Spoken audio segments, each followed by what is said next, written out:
What's up, chat? I was rolling on the interstate, chasing something I thought we both felt. I don't know how to hold on to something I can do without me and my friend. I'm getting into the front of the vehicle. I'm turning on the lights. And we're going to hang out for a wee bit. Because I felt like it, fucker. Hello. Hello, everybody. My name is Markiplier, and I'm pulling up to this side of the church. So any passing vehicles don't see me sitting here. My lungs are fucked from vape. Okay. Now, I'm going to desecrate a church by peeing over the snowbank. And you're gonna come with me. Because it's scary out here when there's a monster. When there's a scary monster, guys. I can't have a Wendigo anymore again. I can't see any more Wendigos. I'll go crazy. Okay, let's go. What? It's fucking misty out. Why is it so fucking misty? God, get off of my... Check for cameras. There's no cameras. Turn the light off. Oh, the can't light. Okay, so we're just gonna piss right here, I guess. All right. Hello, everybody. My name is... You can get the view. I have to go live to piss. Yeah, I'm feeling pretty good. I applied to a bunch of places here, and they don't seem too willing to hire me. Oh no, the monsters. They don't seem too keen on hiring me, but FedEx does, except he didn't. You know, we had the whole day. I texted him directly, so I'll wait 3 days and then reach back out to him.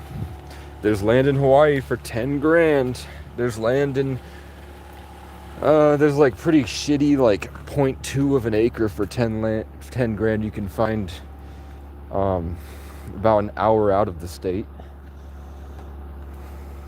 But if I work 16-hour days, $20 an hour, maybe, just maybe, if I pick up a couple shifts overnight at a gas station, maybe eventually one day they might hire me, and then I can do that. I had to delete Facebook again because I started going off at people that shit on homeless people. Casey habitually gets upset at the state, and he will yell at the entire state on Facebook. And they will try to call him names until he shares his story with real receipts about what it's actually like. And then when they know they've been got, they just become indifferent. Once they realize that talking shit is futile because I live down the road, I'm not just some guy on the internet. Chat. My phone, I'm gonna end up spending, I'm not gonna be able to have phone service.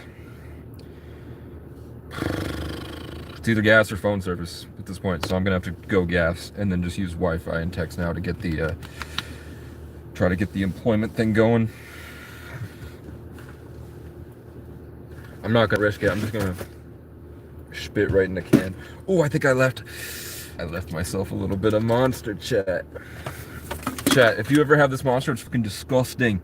It's fucking sour apple flavor, and it tastes like cough medicine. It sucks. Holding on to something I can do without. But I got a really good deal. This would have cost me a good $45, but they gave it to me for $5. Cause I'm sweet like that, man. You know me. Let's get James out here. Little St. James. Yeah.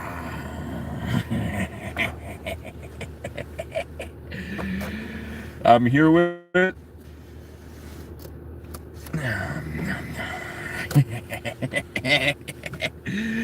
It's funny when the trollers see you at the grocery store. It's funny when you know where their mama lives. This could be Teresa one day. I'm gonna put a spell on you. I have really bad heartburn because I'm processing all this stuff. Chat, I hate to say it, but I got the manager at the Domino's gave me a deal. Instead of $50 for 2 pizzas, he gave me $10 for 2 pizzas. So I'm like, I mean, I'm out of food. I'm out of food stamps. So I ate 1 pizza and I'm saving 1 where I'm gonna have like a slice a day. And then I spent 5 on a vape and I spent gas, so I've got like 17 left, man. And you know what? It's fine. Because I'm gonna go to that dairy farm. If you're just catching up with the Casey story, man, I'm far away and I'm in a city area because this is the only place with the public shower. I'm out of state and I got a lead about a dairy farm that might need some help. So I'm going to the shower so I can look presentable and try to get a pair of work pants from them. Once I can get a pair of work pants and I show up with my muck boots, work pants, and I'm gonna have to trade this coat in for my fleece in the back, so that and then I have gloves. I have work gloves. So I'm gonna go to that dairy farmer and say, hey, I'm going to work hard. I really want to learn these skills, and I'm committed. I'm not a thief. I'm not a criminal. I'm not an addict.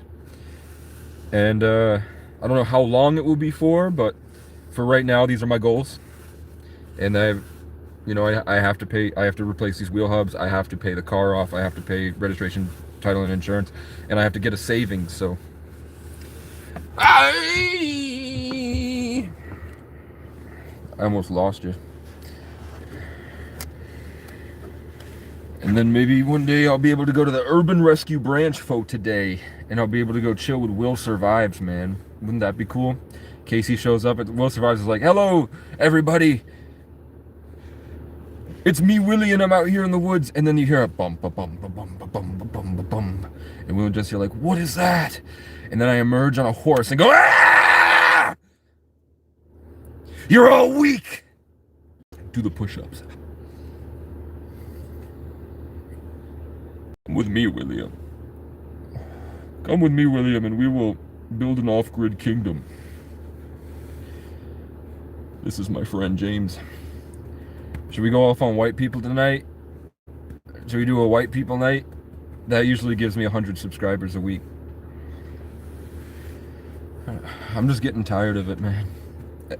The world has moved on. If you guys did you see Becca Bailey? I actually like my, I don't like my governor, but I really like my senators in Vermont. Becca Bailey and Bernie are fucking sweet, man. I don't care if they're Masonic shills. I think they're fucking cool. My lesbian senator went up to Pam Bondi and she said, "Pam, what the fuck are you doing? Did your president know about the people that he hired and their implications with Epstein when he hired them? Because you know that in the Epstein files, he was telling the FBI, look, he's doing this shit, but he also knew that those people were doing that shit, and he hired them anyway." And Pam Bondi goes, "I'm the queen of mean. I'm the queen. I have all the power and you are nothing." Why weren't you mad about Billiam Clinton? I think you might be anti-Semitic. And Becca goes, "My fucking grandfather died in the fucking Holocaust." And she got up and left, and Pam Bondi was like, "I do like this." She was like, "Gotcha." Chat, I think Terry Crews is a shill. I don't like Terry Crews, chat. If I could have one celebrity I don't like, it's Terry Crews. I don't like Adam Sandler either. I don't like any of the Adam Sandler gang. Paul Blart Mall Cop, I thought it sucked. Fuck Paul Blart Mall Cop. Fuck Paul Blart Mall Cop. I hate Paul Blart Mall Cop, man. I fucking hate those movies. Grown Ups 2 sucked. The only thing I liked was when they shot the arrow in the sky and I thought the girls were hot. Adam Sandler's wives were always hot, which is why anyone watches those movies. Fuck Adam Sandler. Fuck Pam Bondi. Pam Bondi is cosplaying as Cersei Lannister right now. And you're like, you got the entire world watch Game of Thrones, and you see that she's literally just Cersei Lannister, and you're like, you don't think that there's a lot of tea on that bitch? You don't think she's not fucking her brother? No way. Cersei Lannister is now our Secretary of State or whatever. I don't like it. And I think JD Vance looks like a doll that's been possessed by a disembodied spirit. JD Vance, you look like a troll doll possessed by a disembodied spirit. Bucky's sad tonight, guys. They wouldn't give him a pup cup at the Starbucks. It's okay, man. Maybe next time. Soon we're gonna find a Starbucks that will give my friend here a pup cup.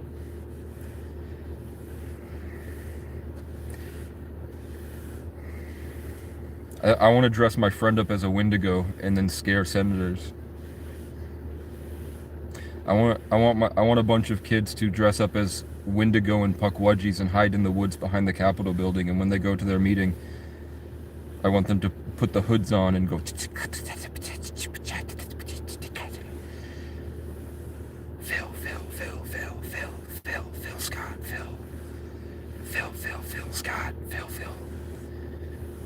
Phil Scott the racist man. Phil Scott the pedophile. Dry your ears, Bucky dear. Chad, they wouldn't give Bucky a pup cup at the Starbucks, so now he's sad. Ooh, Bucky would be a great name for a fucking Black Lab Rottweiler mix. I think I'm gonna name my dog Bucky.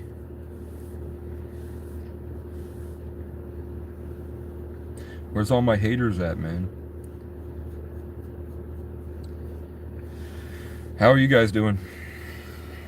You hanging in there? Did you feel the change from the year the wood snake changing to the fire horse? Do you feel it? Do you feel the condensation and the stagnation from what used to be the watery philosophy into the stern boldness? I feel it. I definitely feel the etheric energy change from fiery, wispy, that's seriously to moving to earth energy, rigidity. I had to charge my phone, so I went live. I don't know how many times. It's getting kind of old, guys. It's getting kind of old to respond to the comments screaming get a job after it's been like 6 months. When I was out in the woods, people were hating a lot less because they knew they would rather be out in the woods. Back when I was out in the woods, there was a lot less haters because they had nothing to say because it was fucking cool out there. How many people do you think you wished you had antlers? Me too, man. I wish I had a pup cup for my dog here.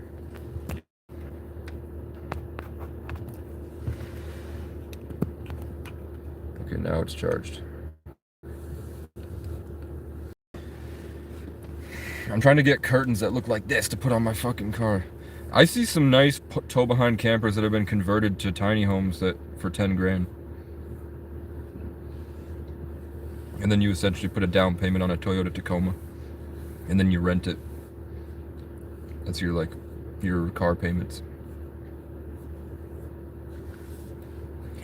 I don't see how anybody's working a job with a salary. It destroys you. It doesn't seem fun. It seems like it destroys you, man. I don't get how people work jobs. I'd rather do contract work. I was thinking about this. Phil Scott gave $400 million to the homeless, and none of us got any of that money. For $400 million to give 4,000 people homes? Nope. Didn't go to us. If I had 400 million, there would be no potholes in the entire state. And it would be contract based, where there's just an app on your phone where they're like, there's a pothole here. Who's willing to you go to the Vermont Trans, you fill up your tote with the size for the pothole, and then you drive out there, you seal the pothole, you do it well, and you only get the money after somebody has the foreman goes out there and takes a look at it or whatever, and then you get paid for the delivery and the labor, because the road crew doesn't seem to be doing shit, and they wouldn't hire me. You get a pub cup for barking? That's crazy. That's devious. Chat, how do we feel about like kidnapping a random person and skinning them alive? Are you down? I wouldn't do it, personally.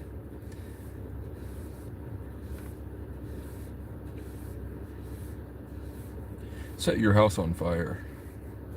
Set your house on fire. Relinquish yourself in the name of the Almighty.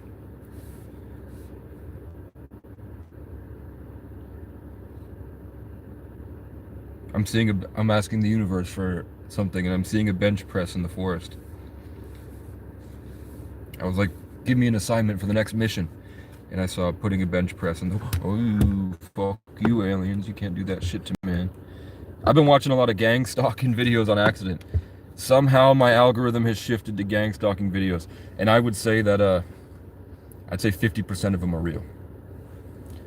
From what I can tell. And the other 50%, I'm sure there's something going on. More than just a crazy person. Chat, JD Vance looks like a doll possessed by a disembodied spirit.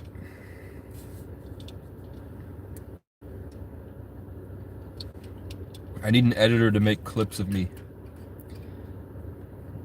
with the voice changer that makes your voice go lower when you say crazy shit, and then the big boom.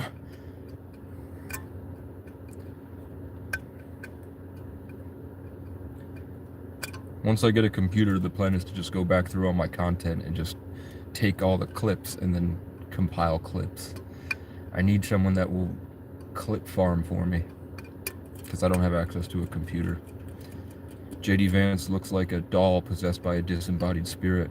And I don't, how did the world find out that he fucked a couch once? Is my question. When did JD Vance admit to fucking a couch? Because I'll have you know that one of my exes had a guy tell her that he would heat up beans in the microwave in baggies, and he would stuff it into the couch and he would fuck the beans. This is what white people do, man. Can't stand them. These goddamn inbred lemming yokels. I like yokels, but not the inbred lemming ones. But the Whitakers were pretty cool in West Virginia. I like the Whitakers. I don't know, man. You go on Facebook and it just seems like they're all crazy. But I would say that, you know, most people are like, I don't know, because I have this beautiful gift of when I watch content, I get this like natural understanding of massive amounts of information just given to me, and I understand so much more about reality. Like when I watched Jesse Wells play at Stephen Colbert, I was able to pick up on all the energies of the left. I like digested the left, and I got to see like, yeah, there's a lot of like wimpy testosterone-less bitches, but there also is intelligence and sophistication on the left, and I don't really see it on the right, man. I don't see it. I really don't. I just think that I'm not in with the black culture on the algorithm anymore. I argued with too many white people, and now I'm only getting political shit. I want to be in the Costa Rican Facebook algorithm. I want to see what they're talking about. I want the translator thing to work, and I want to go like look at what Costa Rican and content creators are doing. I want to see what they're talking about in China and the Philippines, but my Facebook won't let me. All I get is just fat white people talking shit, pretending It's like it's like playground bullies in a.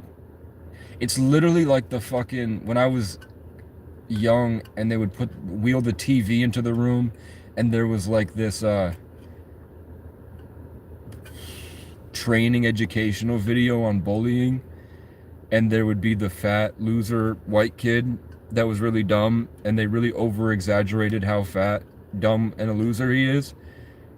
And I think just like the masses around America took that and that became them. They adopted that kid as their personality, and they've grown into this. And everyone else just looks at him like, what the fuck are you? Hank had a good take for once.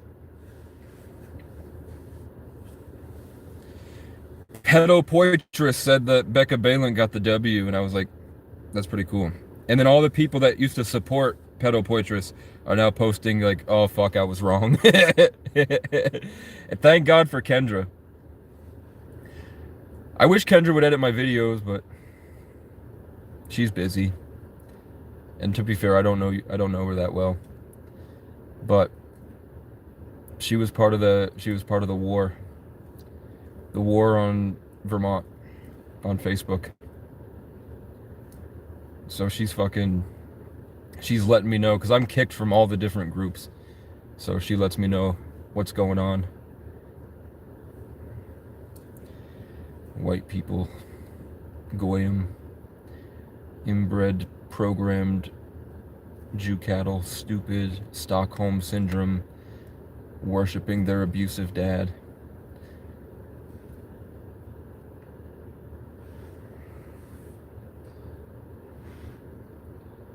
They're fucking crazy.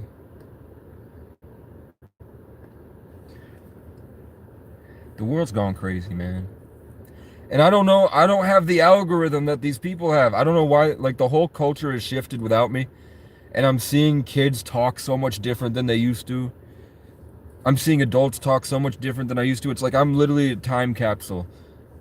I remember how the world used to be, and then I was placed away in the wilderness, and now I'm coming back out into the world, and everything's different. And my phone never gave me whatever made them that way. I don't know what happened. I literally went into the woods for 5 years, and I came back, and the whole thing is different, man. Everybody's fucking crazy. It's fucking dumb, man. And I hit them with the truth, and then they talk a bunch of crazy shit, and then I just hold the conversation with them until they realize they were crazy. And then there's the only people I see that aren't crazy are a little bit of leftist. A little bit of the leftists are not crazy. Everyone else is fucking batshit insane. Or they're of color and from a different culture. The people from different cultures. Like, I love looking at videos of fucking African villages showing some random dude how to shoot a bow. Because it looks like you can see full-grown 45-year-old adult men that were able to play and grow and play, and they're now adults that have the positive masculine traits, and they're good providers and everything for the family, and they have this big beaming childish heart at the same time as their wisdom. And we lost that here. Here we have hunters that go kill things for fun, and then they show off the dead animal, and they're fucking obese as hell. You know they didn't chase that deer down. You did not chase that bear. You set a little trap, didn't you? You set a little trap and you sat there fat and were really proud of your kill. Like, no, man, you just don't. Your dick doesn't work. I'm sorry. That's just all it is. Goyim, get back to work. Get back to work, Goyim. I need food stamps. But if the government gave me the same amount of money that they did to the governor to fix homelessness, I would have fixed homelessness with another 300 million left over. We need to get you to Nigeria soon. Dude, I'd love it, man. If I go there, I'd have to go look at African TikTok and see if the women are bad. And I know that I would be like their dog for a little bit, because they'd probably be a foot taller than me and with gigantic muscles.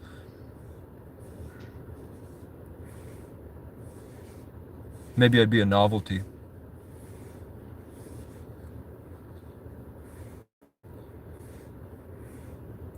I don't know, I just don't, maybe it's just because I don't hit the gym, but I just don't feel like I have the health necessary to be like a traveling pickup artist. It seems like a lot of work. Maybe I'm just depressed. Like, I would love to go to African villages and sire many children.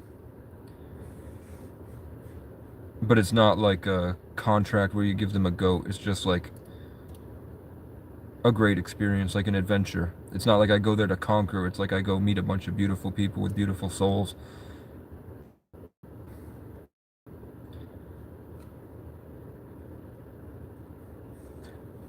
Me up on Epstein Island. Chat, some of you would go to Epstein's Island, I know it. Did you have the pizza? I had a pizza, and I'm saving the other one where I'm gonna have a slice a day for the next 8 days. And I'll just call it fasting.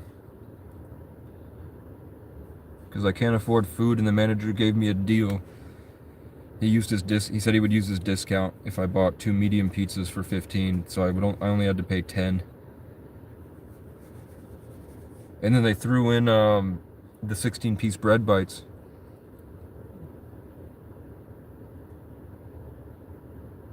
I have to get a passport first, and I couldn't get a passport because I had criminal court cases.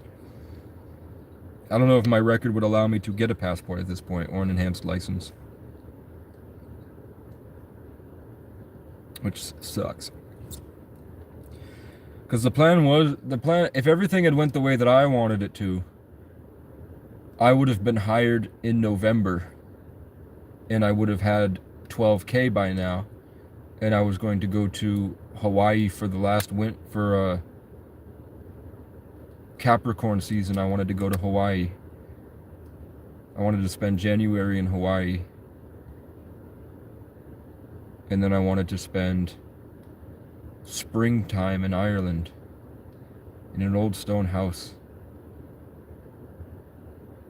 And then I would have stayed there until August, learned how to play the violin and the viola and the fiddle, and learned how to skedaddle dance and everything. And I would do the druidic ceremonies and get the cool blue woad tattoos for the warrior, and I'd record a series about it. And then I'd come back with a crown and a lot of merit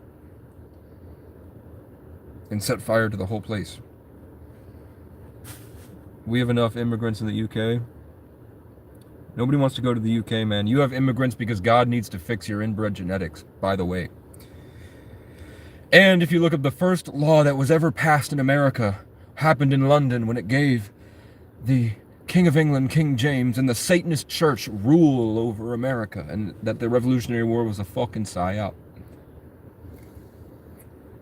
If you live in the UK, can you tell us if the people in the UK still think the Irish are fucking dirty black whites? Are you guys still prejudiced towards the Irish and think that they're dumb, drunk losers?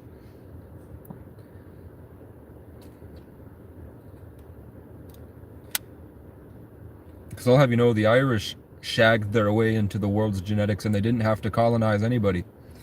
The English couldn't get laid, so they had to do all these stupid games to force the women to have sex with them. You're not personally? I'm not either, man. Gross, bro. Honk honk, bro.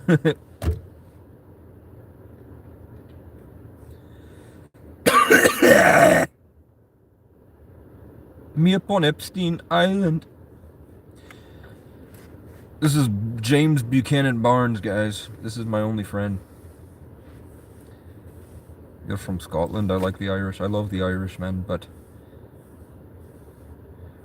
I don't want to go there and have my fantasy about it ruined. I want to go to Ireland and feel like being there invigorates my spirit. And I want to go to the beach of Clontarf. And I want to feel my ancestors screaming and invigorating and feel it all.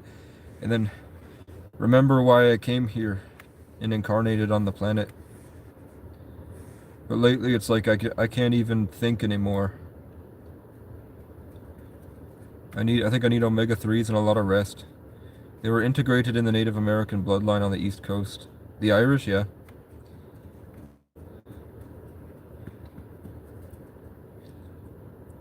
There's some shit with the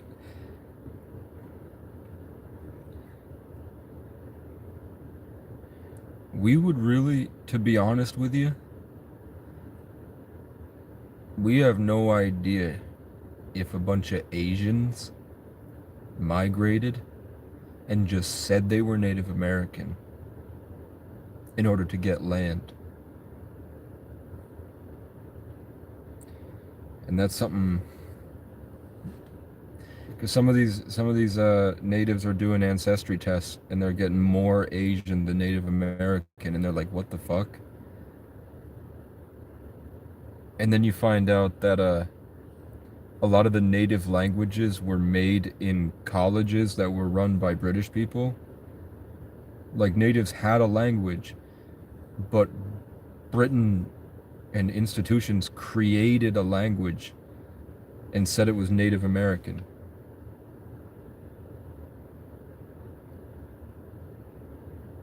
And I don't know what that's about, man. It'd probably fit in better here than the USA, to be honest, for real. Do they got a lot of ass in? I would want to, if I'm going to a place and I'm going to do this fucking social game, I don't like how English women look. I think that Millie Bobby Brown looks like Wallace from Wallace and Gromit.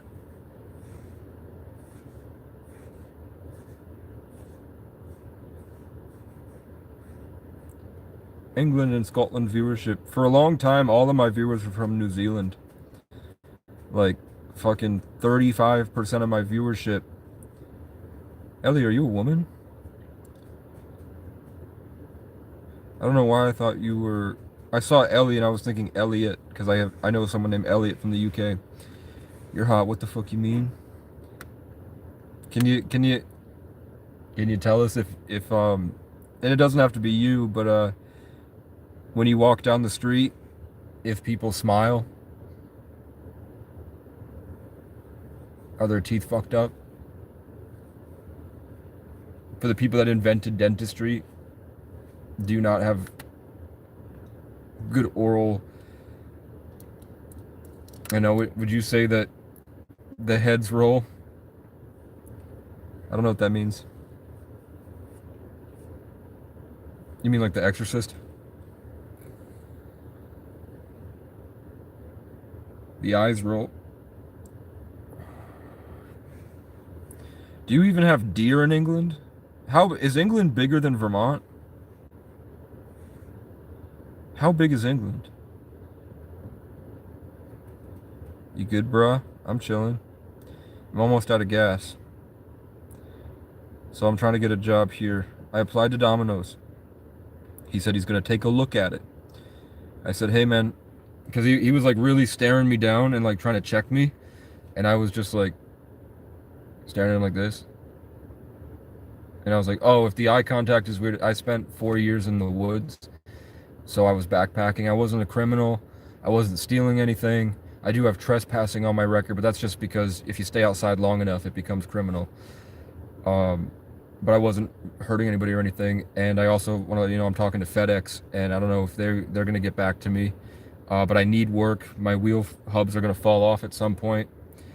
I need gas and stuff, so I'm kind of stranded here. But I work hard. I have a lot of experience in delivery, and you have a couple company cars, so if you need workers, I'm here. But it might be, even if like in 3 weeks I transition to FedEx, I'm just letting you know beforehand. But I don't know if that'll be the case because of the background check. So he said, yeah, man, I'll be sure to take a look at it. And then he said, oh, and I was like, okay. And then he said, okay, goodbye. And I said, okay, goodbye. Delivering pizza for Domino's. You seem less crazy today. Thinking I'm crazy is personal prejudice, man. Me up on Epstein Island. You mean I'm tired? I don't feel like entertaining? Me up on Epstein Island. Me and my dear so styling. Sorry, emotionally unstable. How can I be emotionally unstable when I haven't felt emotion in a long time? Me upon Epstein Island. That's very colonial of you, Ellie.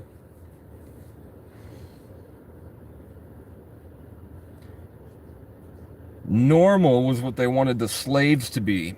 They wanted them to be more like the Normans. What's up with the deer, sir? Just wondering. He's a rescue. This is a dog, by the way. His name is Bucky. And they won't give him a pup cup when I go to Starbucks, man. I'm pissed. They won't give my good friend here, Bucky, a pup cup. I'm not gonna lie, chat. It feels really good to have something to pet like a dog. It's nice.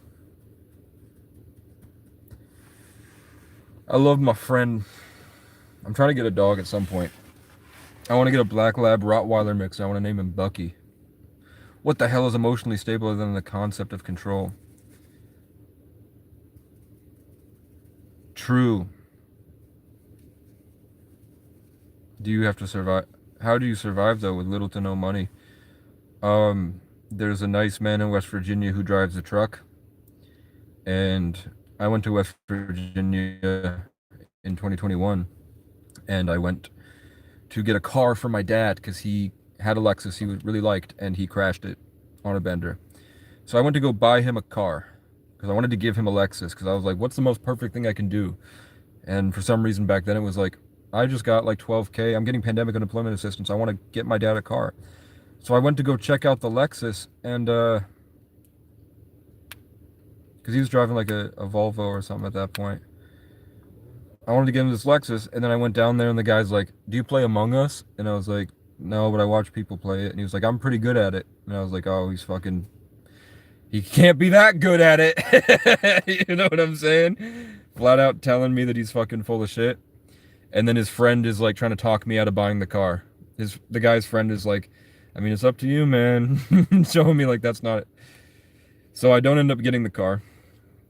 I end up seeing that car get broken down like a week later, but I'm outside the Kroger, and I've got a Walmart throw blanket over me, and I look up and there's just a very, very dark-skinned man, very, very short, plump guy, bald, looking up from the taxi like, and then he takes off.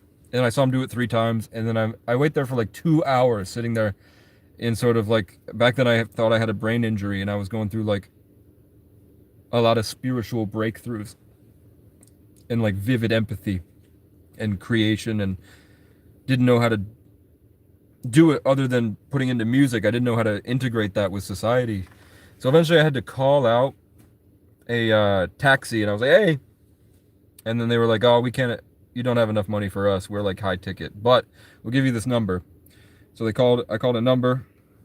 It was like a big Suburban or something, and they were like, it would cost you like $75 just to get you across town, but this guy that'll do it for cheap. So I called, and then they get me in touch with the taxi dispatch, and then they call the guy, and it's the guy that was staring at me. And then he locks me in the car and says, bruh, I saw you in a dream yesterday. God, you're special. I felt you before I got into the parking lot. I saw you this morning in my mind. God has brought you to us. You're special. So he says, instead he takes me up to this big Walmart, and I meet 2 families whose father of the family's name is Brian. And Brian means hill, and the guy named Franchos took me to the top of the hill with the 2 Brians. And ended up living with one of the families after I stayed at a mansion Airbnb for 2 nights, and then I went and stayed with them. And then when I was living with Brian and his family, they took me in for a month or 2, and I think they really helped. I think that taxi driver was pretty toxic. But now for a while they would pay me their tithe instead of the church, because they weren't happy with the church. So they paid me the tithe instead, which was how I survived. That's how I survived from Brian's money. Giving me probably $7,000 in the past 5 years. Like Heather sent me like a ridiculous amount of money, but it's not all at once. It's just like 25 every week. sometimes 45, sometimes 75. And I say what I use it for. I'm like, okay, it's for gas, and I'm going to the churches for the wagon. And now that's solved. By the way, I have the garage that's willing to build the wagon. I have a garage that's willing to build me a wagon, which is my idea to end homelessness by giving them campsites with a financial incentive to bring the trash back to the place. It's like $2 or $3 for every full bag, and you get custom trash bags, so that they don't chuck it off the thing. Instead, they come back with full trash bags of trash. And worst case scenario, they've cleaned up a bunch of trash. Whether they dug it out of a Walmart dumpster and they come back with like six trash bags full of Walmart trash, and the money's just wasted. I think that would still be more. It would be less money in the long run than it would be to keep paying people to clean up 4,000 campsites. So the wagon idea, it looks like a little red barn. It's like 4x9, can fit one person, and it's like a rickshaw, so you can carry it and pick it up and go with you. It's got 2 wheels and 2 legs that fold out, and it's painted like a red barn with 3D printed shingles. And then you take the Velcro holding the sides together off, and you put it on the roof, and then you fold the roof in, then fold the walls in. Then there's hinges on the bottom platform, so it folds down like this, and then the wheels have a linchpin, so you take the linchpins off, turn the wheels inside the folded down walls, and relinch it so that you can carry it and drag it along at your side like a suitcase. And then all of your stuff you take out and put into this basically like saddlebag, and then you drape the saddlebag over the top, and then that's how it latches together and tightens so that it holds together. And then from there, if you want to keep the wagon, you buy it off once you do like little payments on it, like $5 here and there, and eventually you'll have enough for it or whatever. And but it's gonna have like a sealed air tag in there, and in case whatever, and it's got a key so it locks, so that even if you have charges or warrants or something, you can lock yourself in there, and you have a Fourth Amendment right. So, and if you get trespassed from a place, you just pick up the rickshaw and you carry it to the property line and then drop it. So you never have what I went through with leaving stuff behind and having to beg people for rides, and you never can find anybody. So then you lose everything you worked for. Instead, you can carry it all with you. And if you want, you can attach a wagon to the back, like a Tractor Supply wagon, and carry your stuff in a wagon on the rickshaw. If you want, you can add an e-bike to it once you own it. And they're not going to be that expensive. I'm going to have a wooden one that's going to be really heavy.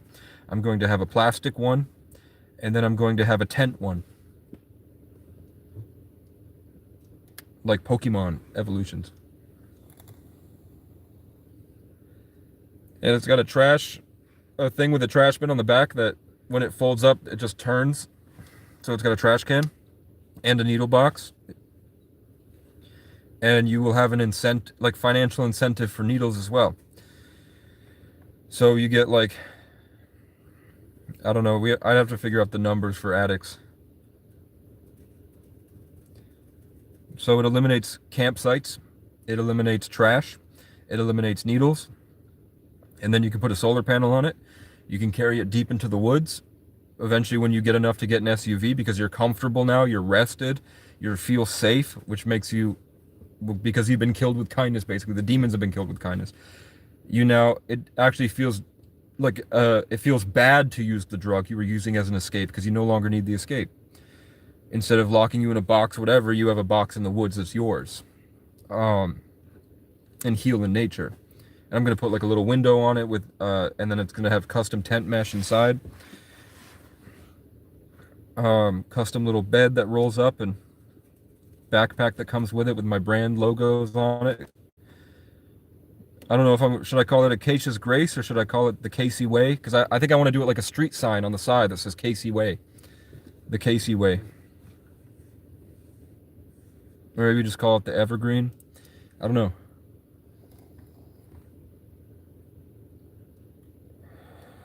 Me up on Epstein Island.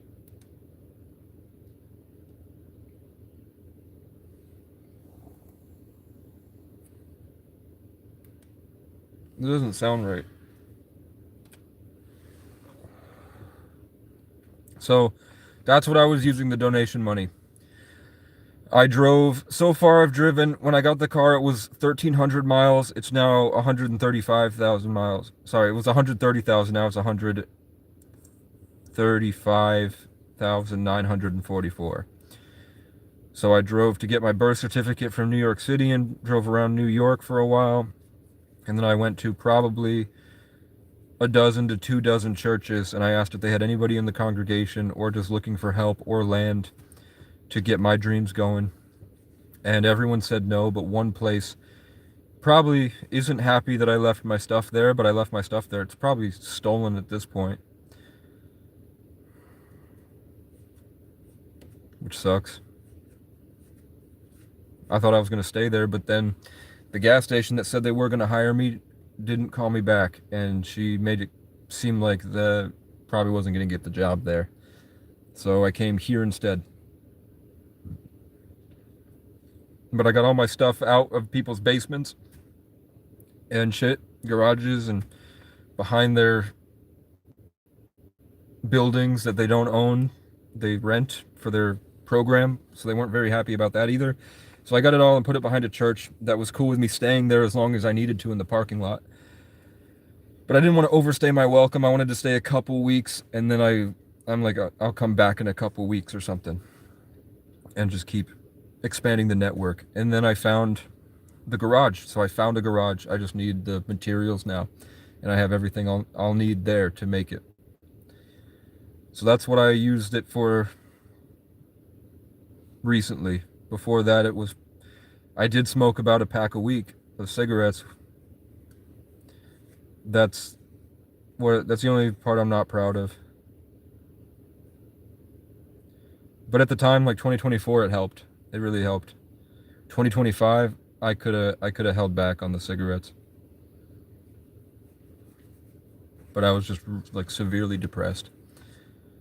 You got an aardvark on your shoulder for? This is a dog, but they won't give him a pup cup.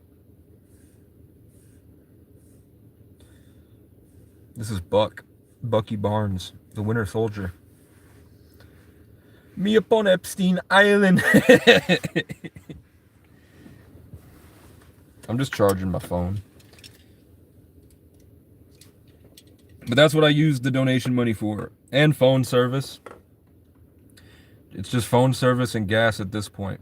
And then I go and just strike up conversations with people at vape shops, and they usually sell me $50 vapes for $5 because they've got a shit ton of them in the back.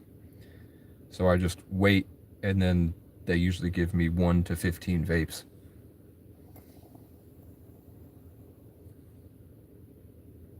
Because they don't use them.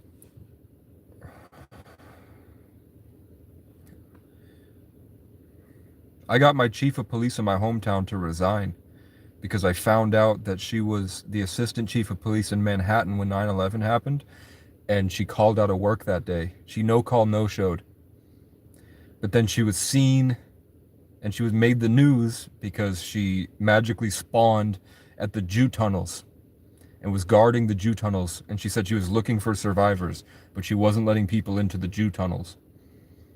So I called her and said that, and then she announced her retirement the next day.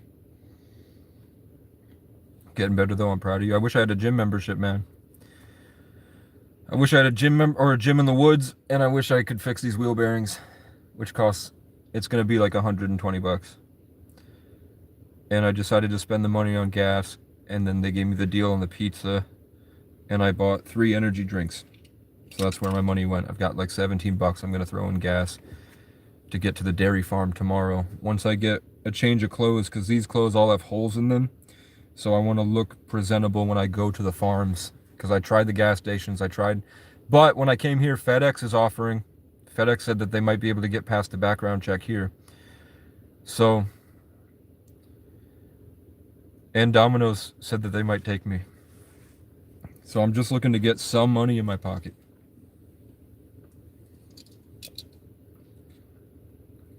Like if I can get 10 grand and throw some investments in early,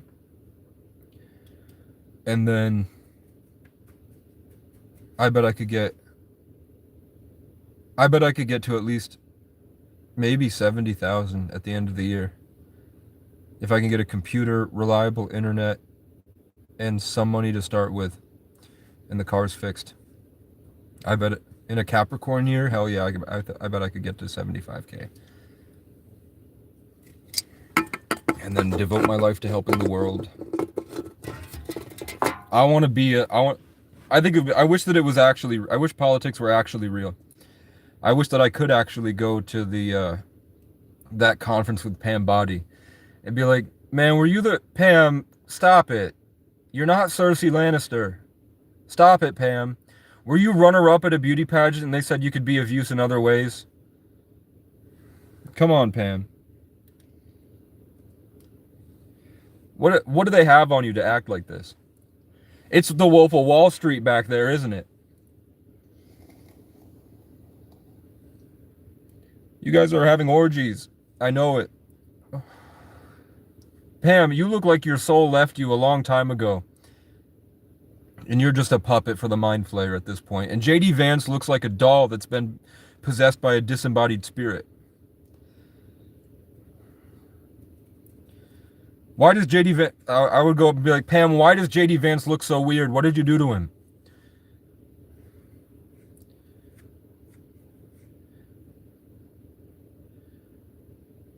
He looks like Ralph Wiggum. Why does JD Vance look like Ralph Wiggum now? The Southern Oregon hemp fields pay really good. I don't have the money. Maybe in the spring. Me up on Epstein Island. Maybe in the spring. I wanted to spend 2025 in an RV with my dad traveling across the country. But the last time I saw him, he tried to kill me, man. I think my family's possessed. You're mentally drained from that topic. From JD Vance.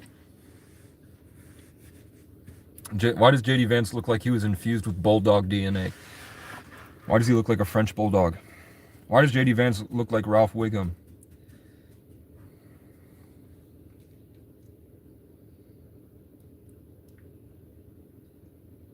Spirit just said they're burning effigies in Iraq.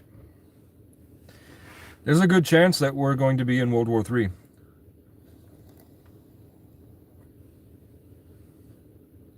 Carpe Diem. Sometimes Demon Hunter posts the Cash App. In my channel bio, I have my Venmo, my Cash App, my PayPal, my Chime. I don't really get much. W. Elliott though. Elliott sent me like $150.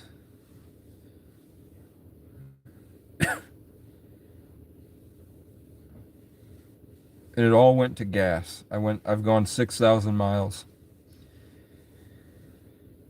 Getting a birth certificate, coming back, going around a bunch of different places, looking for jobs, going around to a bunch of different places, speaking at homeless conferences, doing public speaking about homelessness, going to a bunch of different churches. And then I also drove about 500 of those, well, I'd say 1,000 miles was going towards looking at every single parking lot for ones that were plowed and ones that I could park at. So I had like a network in my mind of places I could park. Because I was trying to do, today I'll go here, then the next day I'll go here, then the next day I'll go here, and the next day I'll go here. And I found that there's nothing. There's nothing. There's really nothing. The only, and especially now that I'm out of state, they don't even plow those places. It's only for people in trucks. The only people that can go into those places during the winter is the trucks. Posting the link and making the process easy would likely increase the chance of getting donations. I tried. I'll do it for you.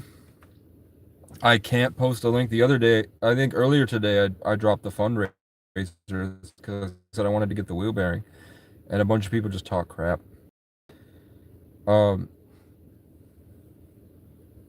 Craigslist rideshare will get you to the West Coast.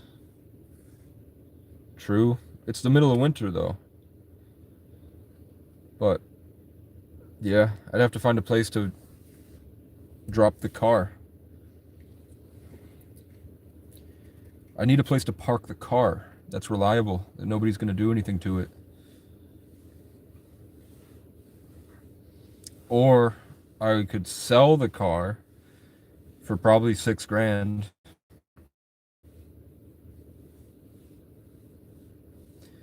But I'd be worried about going back to the situation I was in before, which would be tough. It's crazy that you have to go through this to appease the good side of the supervisor towards those facilities.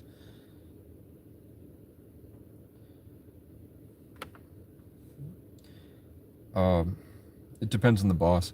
Like it's pretty reasonable to get a pair of pants that doesn't have holes in them, and make sure you can shower.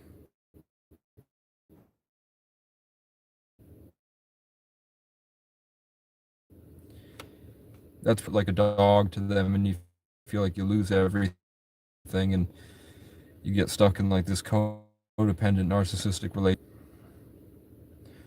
A lot of the people that offered me jobs in homelessness tried to have sex with me. Like a guy offered me a job landscaping, and he tried to fuck me, and I left. And then a guy he wanted help starting up this drone business, and then he whipped his dick out and started jerking off in front of me, and I went and took a shower and left. One guy called me babe for like 2 days straight on the job and insinuated I was his wife. And then when I said, you're not gonna fuck me, bro. I don't know what the fuck you think you're doing, but I needed money, man. And they always brag about how much money they have. These guys are loaded. And then when I say no, they get mad as hell, and then I have to leave. What was the situation before? Living out, staying at a place until the locals would get violent, false police reports, trespassing, tons of drama, prejudice. People make up stories and attack the stories, and they don't realize that I'm just a guy standing here. I'm just a guy sitting here. All this stuff that you're talking about is just drama you made up. It has nothing to do with me. I'm sitting here. So then just going from place to place to place to place, asking for jobs and can't get anything, can't go anywhere, can't get anything off Marketplace, can't build anything or do anything on the land that I find in the woods because it's not mine, and just having to constantly ask people for rides and really never get it. So I have to walk, like in 2024 I walked like in a single direction. I went from the center of the state to the top, which is like 150 miles. And I didn't go to shelters. I didn't like shelters. There's just too much bad energy, and the people are like animals, and they all have heavy addiction, so there's demonic energy there, and the staff are nice, but they also have issues. Everybody's got issues, and those issues don't really mix well. And I didn't like feeling like when you have to sign the paper, you sign your life away, and then they take it from you, and they hoard. And if it's like a little bit of the Stanford prison experiment, it was still present, so I just didn't like it. Because like you're just cooping up a bunch of people with mental health issues, and you're locking them in a room. Sometimes it was cool, sometimes it really wasn't, but I just like being out in the woods. I'd rather be cold. Somebody gave me pepper spray the other day, or maybe it was a month ago now at this point. And he's pretty cool, but if he's watching, he was somebody who was when I was 23, I had lost everything too. Like he did, and he was where I was upset about my inability to create an adventure because I'm a Sagittarius Ophiuchus. I couldn't save my friends and family. He's a Capricorn, so he was really upset that he lost his perceived authority, power, status, and he made at the end of it. The character development is crazy. So I have his phone number. At some point, when I have money and my situation's better, maybe we could start a business or something. I'm trying to buy a piece of land. I'm trying to go to there's a bunch of cool spots that I think I could probably get. I could buy like empty lots that are just bought up by mortgage companies that they're trying to sit on for land, and maybe they'd be willing to part with a 40,000 piece of land like in the center of the state somewhere.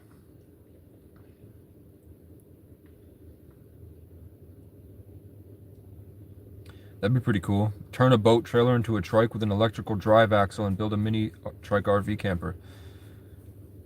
That'd be cool if I went to like a scrapyard and put something together.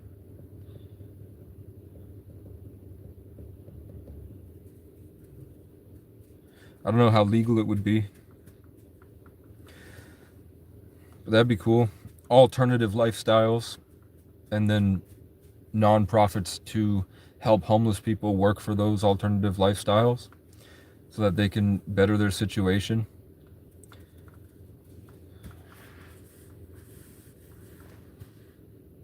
Me up on Epstein Island.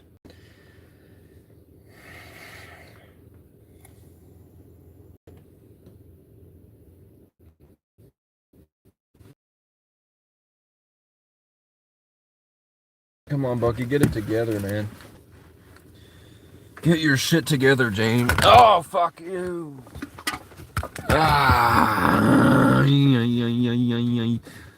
What? That's a root beer? No, I know you're in here somewhere. There you are. Sounds cool. I'd rather a motor though, and a coolant can, and have heat coil water heat. At that point, just get a car. That's for like a YouTube thing. In my hometown, there was this guy who was probably 400 pounds, and he couldn't get in a car, so he drove around in a go-kart.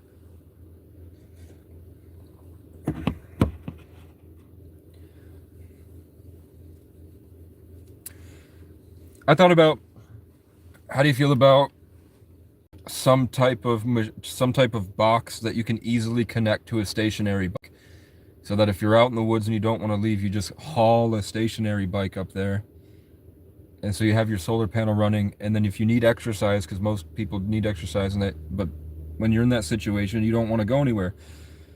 And where I was, it was dangerous. People would hit you on the side mirror and stuff and throw trash at you. So one of the things I was thinking about was, if you get a stationary bike, and I just set the stationary bike there, and I ride the stationary bike, and that would charge my portable power station.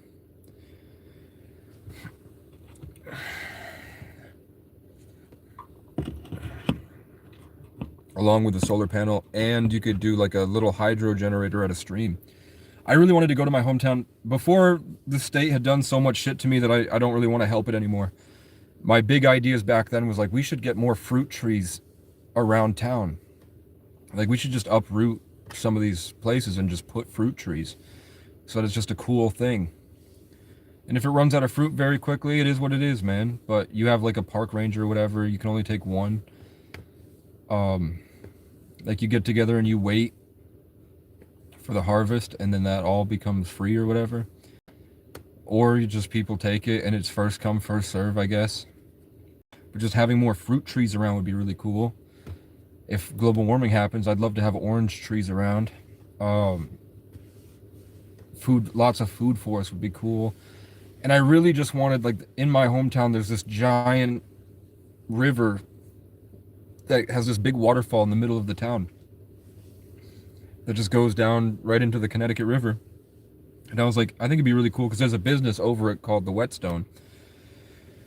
So I wanted to talk to the Whetstone and put a hydro generator there, or like lay a bunch of hydro generators under the bridge, so the Connecticut River is just constantly generating power.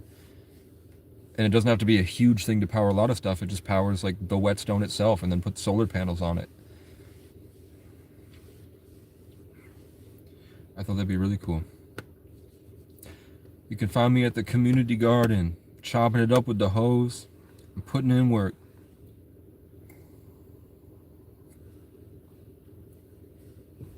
I wrote a song called Community Garden in 2023. And I was going to do a whole music video with me at the community garden.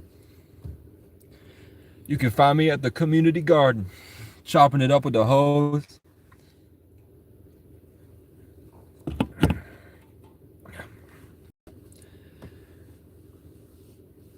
But yeah, I don't understand. When I go downtown, every of these small villages scattered should have solar panels on the roof. I don't understand why they don't.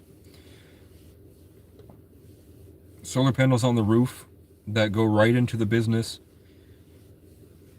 saving a shit ton on energy bills for the next 40 years, which helps independent businesses to keep going because they make more profit. Like, I don't see what my state is doing to boost the economy at all.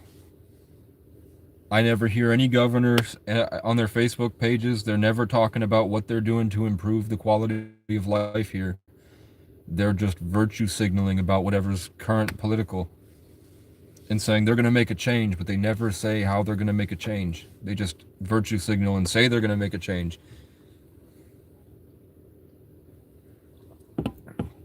It's so easy for me to be like, okay, you hate the homeless, and that's the drugs and the homeless are the biggest problem in the state. Because you control property values. It's not, there's not a housing crisis. Everybody's always mad about how expensive it is to live here. The government has control over that. They could literally just force rent to be decreased while keeping income, so that the people are happier and doing more. But they don't.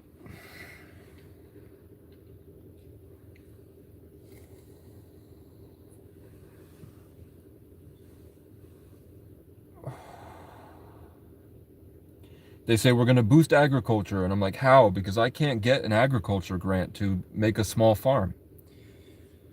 How do you plan on boosting agriculture? You're not buying any land. You're just saying you're going to boost agriculture. What does that mean? You're not building manufacturing facilities with indoor hydroponic systems for crops. You're just saying you're going to boost agriculture. Nobody has told me what they're doing. For me, it seems so simple. Just open up government plots of land, and the homeless program becomes growing and homesteading and learning skills, and you get the same amount of work as the migrant workers, but you get to keep it, and it's not taxed, and it doesn't affect your benefits. Yeah, you're not going anywhere in life. What makes you say that, man?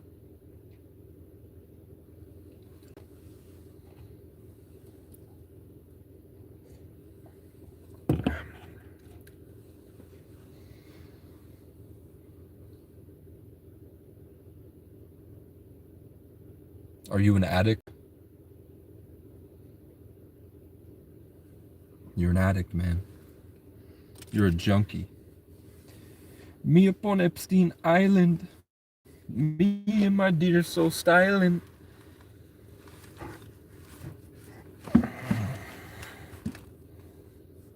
This kid is spiritually way bigger than a lot of people that I know that have money.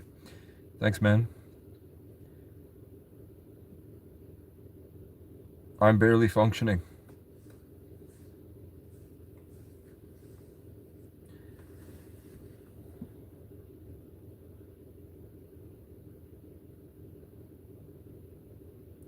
I just need to apply myself and go on more walks. And I don't want to pander. I don't want to be a dancing monkey for the camera right now.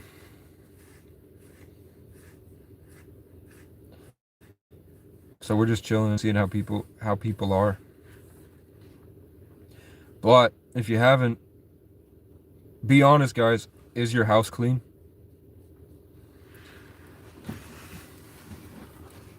That's what really I should do, is set up, now that it's getting warmer, I should put the tripod outside and do car cleaning streams where I clean the car. Because it was like, it was negative 11 for a long time. The drive axle is 1500 watts at 400, but the battery is 1500, but you'll get continuous power with a 3000 solar panels, all-in-one inverter. I've used Tesla Model S batteries. Is that for the stationary bike?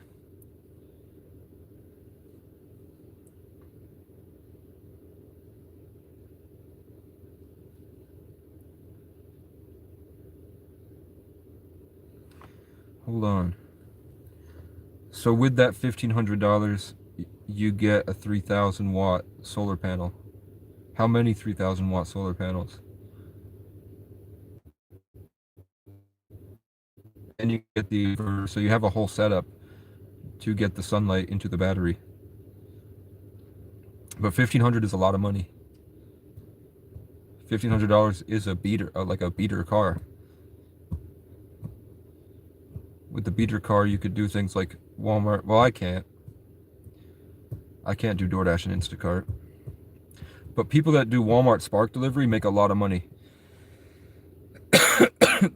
Walmart Spark Delivery makes roughly like $40 to $50 an hour. It's the same as doctors.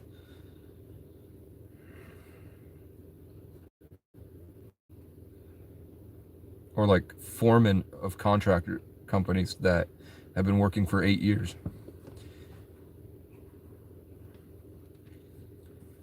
Make the same money as Walmart Spark Delivery. Sit with that for a long time.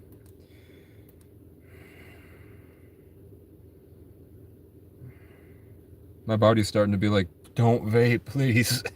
Every time I go to hit the vape, my body's like, not again.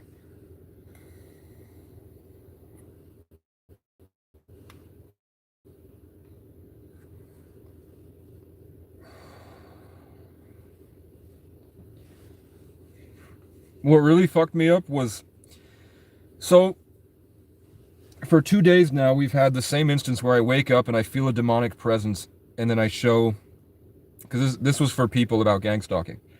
The universe said, we're going to show you gang stalking to show it's real. So then I woke up and I felt the demonic force, and then I looked up and there was somebody twitching and smoking crack. And then it happened a few hours later where I felt it again, and then I looked and there was a guy in a red right next to me twitching, rolls the window down and sticks his head out the window. And then we have a video a month ago of somebody doing the same thing where I feel the demonic energy and then somebody pulls up next to me and starts twitching. And then this morning, I wake up and I feel it and I look and they got it through. Wait, that wasn't enough. Now you have that somebody pulled up in an empty parking lot next to me and put a t-shirt of a demon that says I'm back and puts it on the window right next to me. And they're just in the car twitching. They're supposed to be asleep, but they're like start twitching and lurching towards me. And I don't know why it's happening, but I know it is. Mini trike RV camper. I cut the hitch off a John boat trailer and welded a Honda Goldwing chassis to the steering and pimp seat.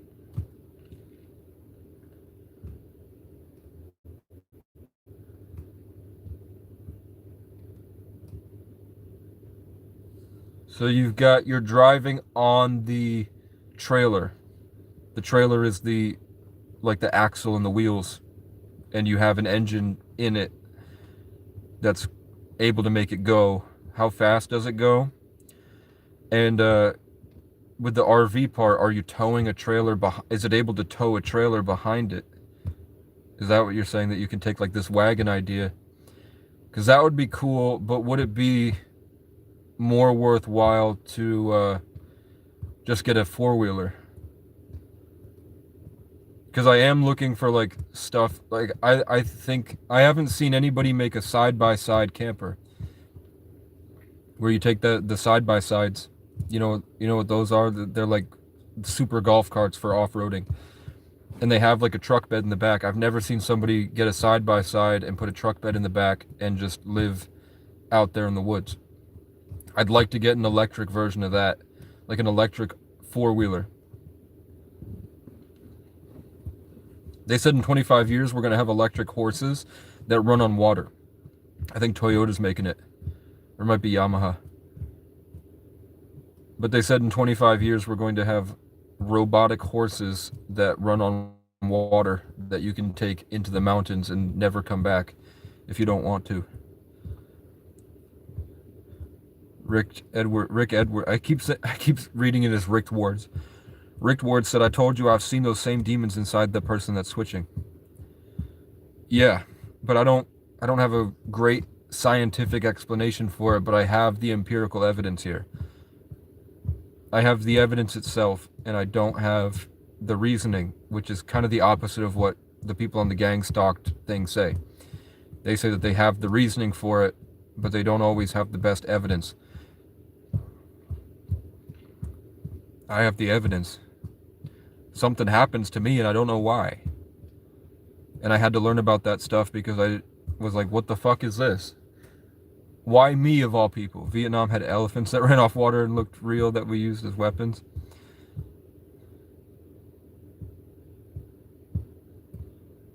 Oh, you mean that they're not real elephants? They run on... They were robots? And their legs worked? But you'd need AI, right? To make it not fall over and everything, so it wasn't that... Probably mechanically sound. It probably, like, going through the terrain was probably pretty tough. It was like one wrong move and the whole thing falls over.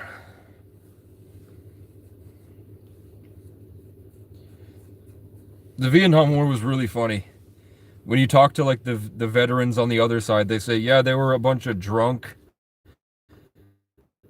fat people smoking a lot of cigarettes. They smelled really bad and they weren't sneaky at all. And we just hid in trees and they couldn't see us because they were so messed up from all the stuff that they were taking.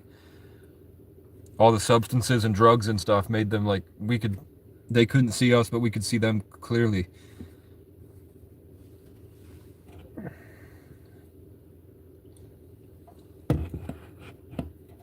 Oh, the enemy thought that they were real and they were robots that ran off water.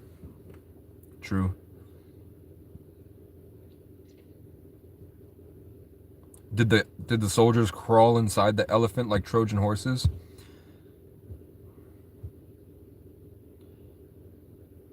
It was like a caterpillar. Wouldn't it have had to make a lot of noise though? And how fast could they run? But back then, the whole world was kind of stupid. It was a weird gap. Like, you see stuff that was built 300 years ago, and the stuff looks immaculate and crazy and stuff that we couldn't build today. Really. Especially, like, even though we have the tools to do it, we don't do it. But then for 300 years after that, the entire world got really, really stupid.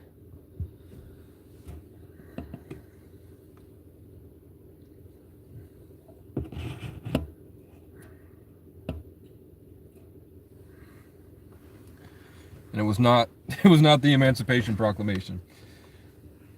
I hate hearing Shane Gillis be so pro-white, knowing that because he always talks about like how cool white people are and shit, but he never acknowledges the fact that he's Irish and Irish people are fucking slaves. Shane Gillis and Matt McCusker are plants.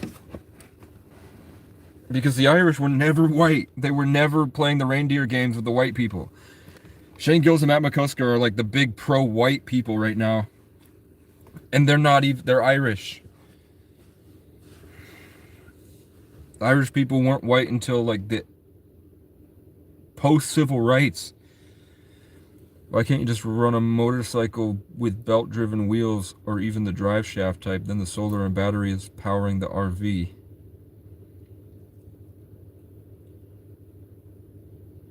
Run a motorcycle with belt-driven wheels, or even the drive shaft type. They used microphones to make the enemy think that we were soldiers and that we would flank them. Sneaky.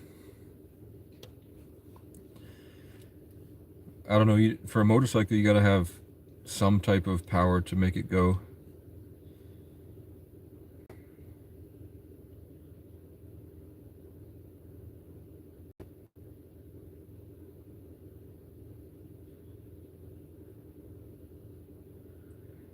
I just don't think that a motorcycle is stable enough to tow anything. I don't know, like turning, because when you turn, the whole thing goes with it, and I think that's pretty dangerous. You'd need like a trike. But really, I would want 4 wheels on it, personally. Maybe a Spider, where the 2 wheels are in the front.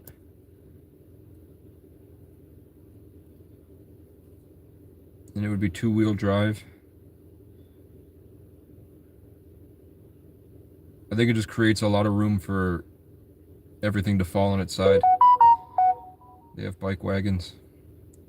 Dude, when I lived in Burlington, I had everything I owned in a bike wagon, and I would haul that shit up these huge hills and I was dragging like 60 pounds behind me. I I got huge muscles, huge leg muscles and shit, dragging that shit across town.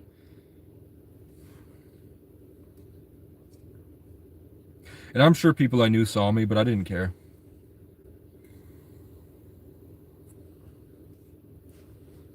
There was honor in what I was doing. I applied to do a bunch of stuff. Member service representative. Nope. Wouldn't pass the background check. I mean, in like those wagon rickshaws, in like when you see Kurt Kaz in his Kurt Kaz Conquest, when he gets a haircut at a place and goes and gets on a taxi and has a conversation with the guy driving him around, and then he goes to a beach and talks to a girl, and then hangs out with her at night. Maybe meets her family and shows off the video.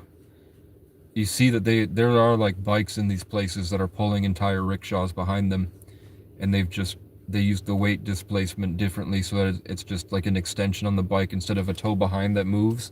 It's just adding more wheels to the back of it, and those guys fucking haul ass. Luna. What up, Luna? Apparition. We've got a moon ghost in the chat. You've never seen a motorcycle trailer? I've never seen a motorcycle trailer in my life. But a deer fucking ran at my car yesterday and stared at me. I don't know if that was the universe saying that I should bury this deer, but a deer did. I was driving like deep in the woods, and then I decided not to park in the woods, and I turned around, and then I saw a giant owl left to right, and then I was like, oh fuck, I probably shouldn't keep driving. And then I drove further down the road, and then a deer ran at the car left to right and stopped right there, and I was like, what the fuck is wrong with you? And then it took off.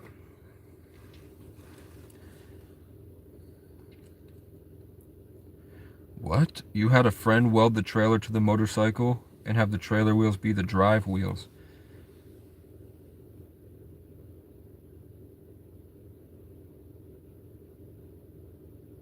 How would that work? Because now all the propulsion is coming from the rear. Wouldn't it just fall back? Looks like a rickshaw, but it's not. Look at the ones from the Philippines with the motorcycle with a cart up to the side of it.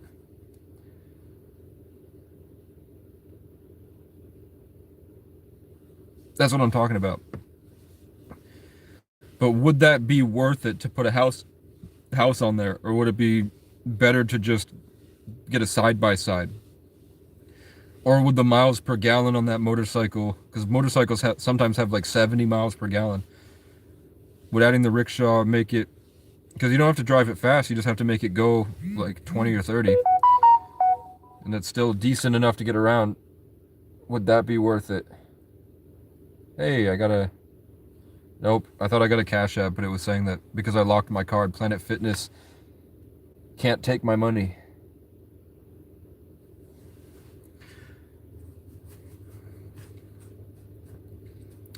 Pretty much everybody I'm talking to at this point is preparing for the apocalypse.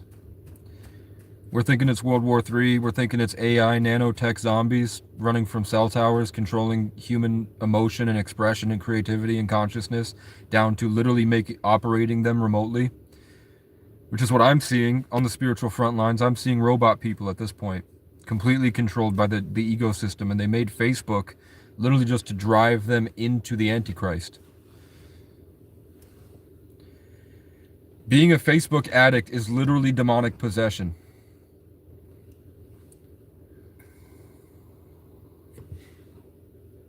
And the woods is like really calling out to me. Like literally animals are attacking the car. And I'm getting terror videos that say, Gaia needs you to come back home. Gaia is saying, please come back to me. You're suffering and you need to get back in the woods. And then animals will like sprint at my car. Birds will like land right there and scream at me, and I can feel that the woods is calling me back.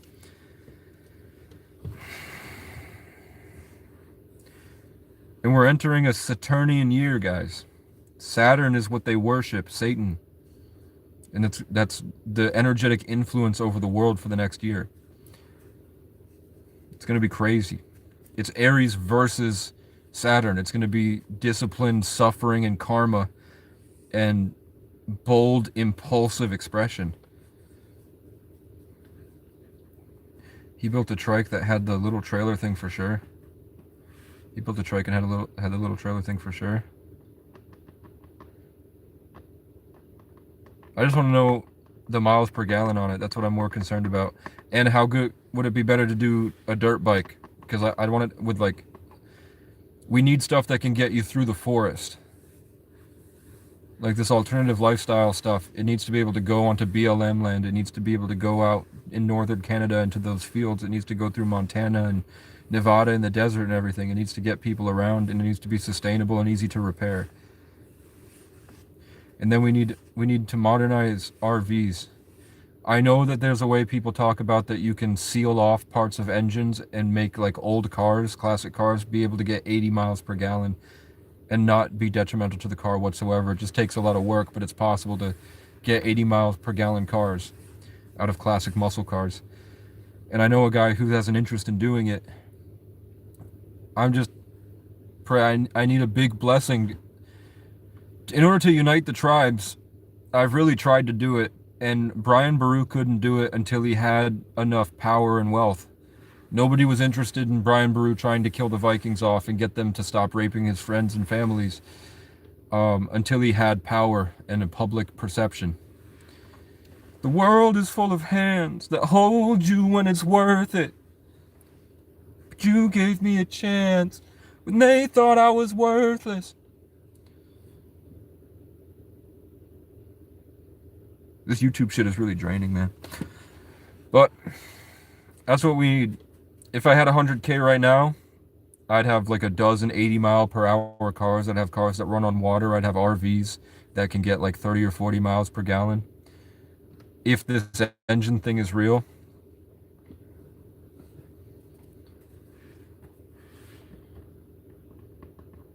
I don't know why they're not giving us water-powered stuff. Like big oil would rather destroy the Venezuelan government and harvest all its resources and give it to Israel instead of just giving us water cars. But maybe they're worried about the depletion of water, and then that would make a lot of hurricanes. If we went right to cars that ran off water, we would have immense natural disasters. But then we wouldn't be inventing this homeless wagon. Depends on how heavy the rickshaw trailer part is. My DX50 with a 5.5 gallon tank goes 500 miles. I don't know. Can you tell me what a DX50 is? Suzuki, is that a dirt bike? The DX50 Suzuki Sport? I read it. Then we wouldn't be inventing this homeless wagon. Is it a dirt bike? Can that dirt bike have that rickshaw on it? Can that rickshaw survive getting shock absorbers and stuff so that we could off-road it? And then we just maybe have it like a dual thing where when you hit the I've ridden like a when you hit the throttle or whatever, the thing, you know you know what I'm saying? Can that thing also trigger the electric motor in the back of that wagon so that the wagon is also adding propulsion to the wheels? And then the wagon itself runs off solar. And then just compare that to a side-by-side. And then you could have both. You could have the side-by-side towing that.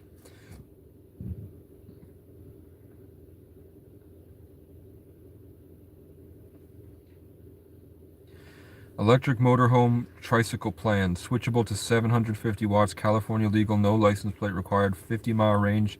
But if you run it continuously, full power, 15 watts. Unlimited mile range.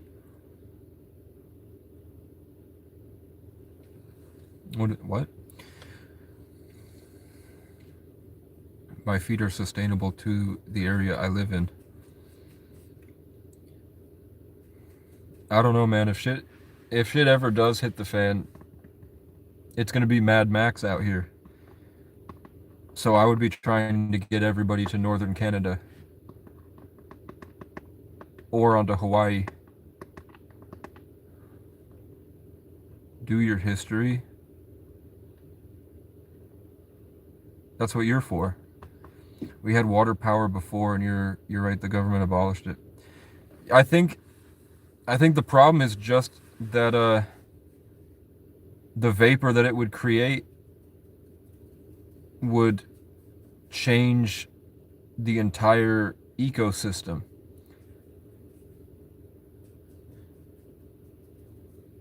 Like we would be. I'm just confused.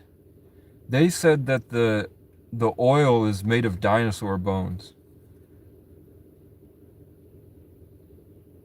And what is it? Do you know how much oil we use? How much oil the world uses?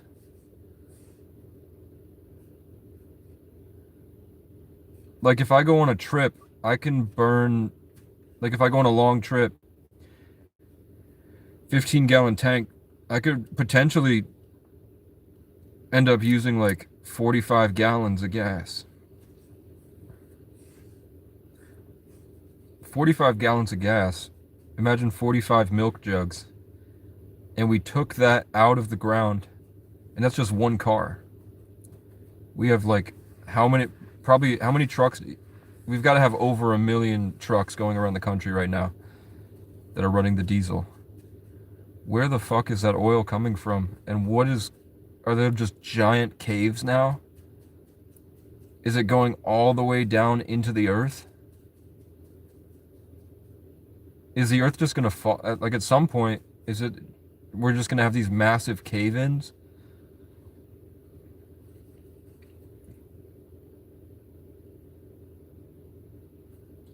You have to use your cell phone to know what your speed limit is. I do too a lot when I'm on maps. You can put a sidecar on the Suzuki 650, and now they have one that the axle runs through to the drive on the bike to drive the sidecar wheel. That'd be cool, because you could put a cabin tent and a dog in the sidecar. You could put all your stuff in the sidecar, potentially. And just have the sidecar have a thing on it. I don't know if it would get you...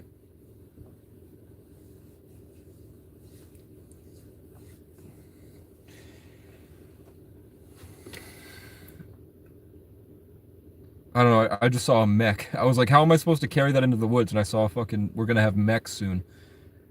We're gonna have police that are equipped with exoskeletons walking around like 6 feet tall when they're really 5'5".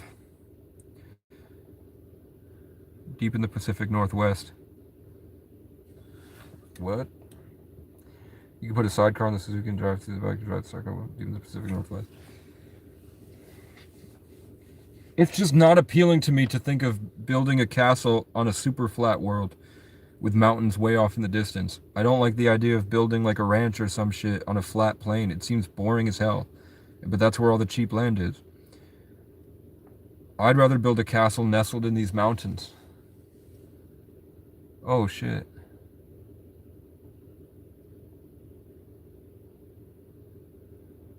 Remember that dream? Do I have any day ones? No, they're all gone. Your grandfather ran steam heat in his cabin for years. Deep in the Pacific Northwest. Your grandfather ran steam heat in the cabin for years. That's why we have hurricanes now. Your grandpa took out Jamaica like Boone's grandfather killed those people on that train.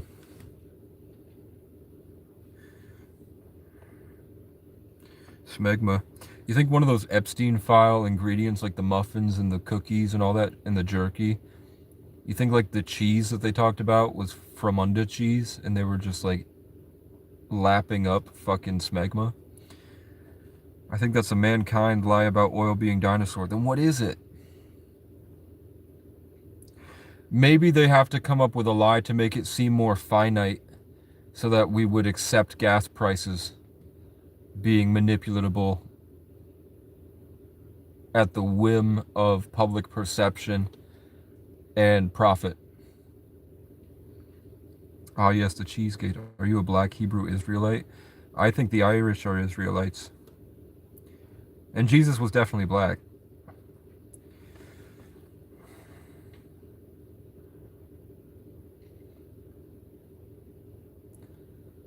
Do I think that white people are the product of Jewish experimentation? I don't know. The alien are not somewhere in your space, but in another layer of reality. Yes, the concept of God is misunderstood. The universe is a conscious engine, and everything experiment consciousness at a different scale. Yeah, but I think it is conscious, though. Oil is a biogenetic process of melted quartz from the core. That makes sense. Quartz is everywhere. It's a renewable process. You know, I thought you were pretty smart until you said Jesus was black. Jesus was described with nappy hair and skin the color of bronze. When they make statues of black people, they make them out of bronze.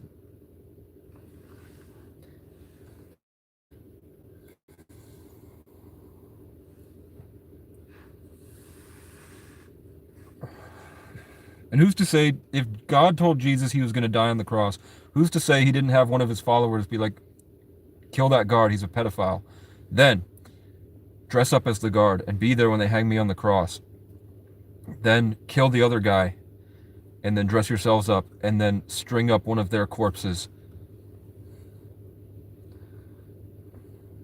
Who's to say that Jesus didn't say, if God said, you're going to be killed on the cross, and it's going to be something that will save the entire race of humanity for a long time, because you're a perfect representation for the world. But I need you to get your followers and dig a tunnel underneath the tomb that you're going to be buried in, and put a false floor under the tomb that you're going to be put in, so that your followers dressed up as guards let you live on the cross, then pretend you're dead and they carry you to the tomb. You just go under the false floor, and then they cave it in under afterwards. And that's why the government is like really heavily keeping that sacred, so that nobody goes in there and accidentally falls into the tomb and sees there's a fucking tunnel underneath and Jesus was a magician. Is Muhammad the Antichrist? No, the Antichrist is social media. Look what it's done to white people. Look what it's done to fat 40-year-old white people, man. They're fucking crazy. They're possessed. And it's bled into their life the same way that worshiping the Antichrist, worshiping social media, identifying with the devil, extending your spirit into this made-up thing, the false light of your screen, of technology.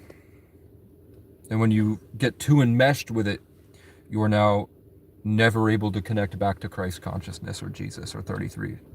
Alexander the Great and the Romans owned Jerusalem area. Jesus was white. No. Used 16 Greek bar vape lithium-ion batteries and built 72 volts battery pack. If you don't sin, Jesus died in vain. Bless him. Jesus saved me. He is real. Sean Ravenscroft. Sean is Irish. Can you tell us what it was like when you first accepted Jesus into your heart? Did you literally see him in your mind and he was just like, open up your heart and let me crawl in there? What was it like to actually have Jesus in your heart? Because when I talk to people, they're like, no, it wasn't like that. Because when I go, sometimes I get like overwhelmed in spirit and I get these gifts of empathy and the whole world changes. It gets really liminal and I see giant beings in the sky that tell me they're Nephilim. Swear to God. And then it's like somebody will just randomly run up and attack me and shit like that I've had. But I've never and I've been making a song and making a song and making a song in my mind, and then all of a sudden something way better than I would have ever made, like the highest form of artistry of the song I was trying to make, the end of the road for perfecting that song, suddenly just showed up in spirit, and it was like given to me. And I had it in my heart, and then immediately I'm pulled over and the cop slams on my window, and there was literally nothing that I did. And he's just like freaking the fuck out. And his partner had to de-escalate him away and say like, you're free to go, man. And the only thing I could think of is I was driving down the road, speed limit, everything was fine, headlights worked, blinker, everything. But I had the song in my heart and I was going to make it. I was going to take the frequencies and put it into the song. And now I can vaguely remember it. I can remember what it looked like, but I can't remember the words and I can't remember the notes and the instruments. So that felt like Jesus, like grace, giving you more than you deserve.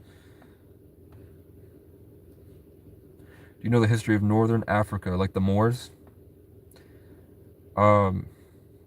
If you look at what's represented in the hieroglyphs of Egypt, you see people that have the eyes of Horus. The eyes of Horus, but they have lighter skin. Because they did have African depictions with people with dark skin and big booties. But they also had people that looked like planks. Very thin people with the eyes of Horus that had very long hair. And they would wear a single feather. And they would wear feathers turquoise. And they would wear dresses. The Pocahontas is here. Hi, everybody. Say hi, everybody, to Pocahontas. So, the only culture in the world that wears a single feather, has the eyes of Horus, has a whitish but darker than whitish skin tone, wears the thin dress, wears the same necklaces, and wears feathers on their arms as well, are the Plains tribes in North America. The Crow people and the Blackfoot people. The closest culture that's represented in the hieroglyphs is the natives, the Native Americans.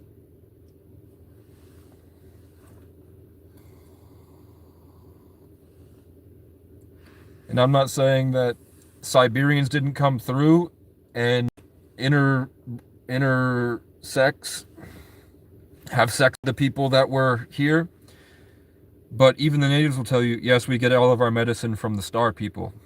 And I don't know if the star people are literally spirits or were the ancient Egyptians that transcended reality and left the pyramids behind.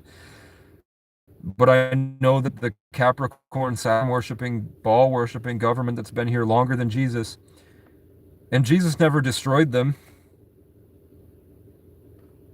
You know, they're still here. They built a whole world off of deceit and lies and hoarding occult knowledge. And they build fuck yous, their symbolism, to express themselves in the infinite. When you go to a graveyard and you see all those obelisks, those are phallic subliminal messaging. So even in death, they built a giant dick over their grave to embed the subconscious mind of the people, because they thought that even after death, their influence still can impregnate the mind, because all is mind. So their symbolism is spiritual impregnation. So who's to say they didn't just lie to all of our faces for thousands of years? And that Native America is a complete psyop so that we don't understand that they took from Egypt and they destroyed the culture that was left behind. And they just made up a bunch of shit about it. Who's to say they didn't decide, let's just bring in a bunch of Asians and put them on the res and say that they're Native American? What if we just made up a couple tribes and said, hey, Asia, we'll give you some people here with resources and land if you come over and go to the boarding school and learn the language of this native tribe?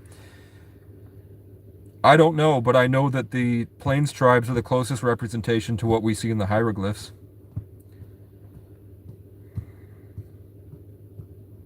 Impregnate the deer. This deer was too horny for his own good, and it got him killed, man.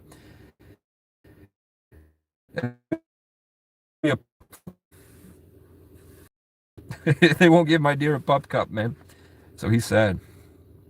The war diaries say otherwise. We have no way to tell if that's real or not, man.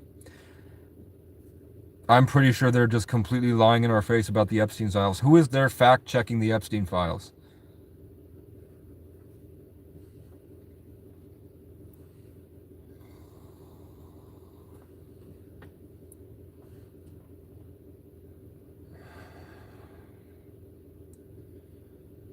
Eat clean and eat green. Yeah, make a bunch of food forests and then get an agricultural grant to get a plot of land and do a homestead and make a YouTube channel about it and sell clothes.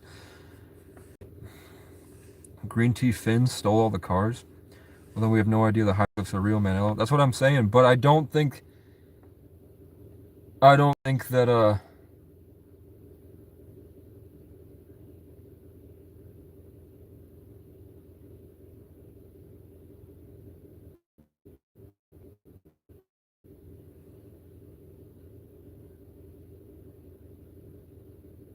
but to be fair, I don't have a trustworthy person that carbon dated the paint on the hieroglyphs to see when it was actually.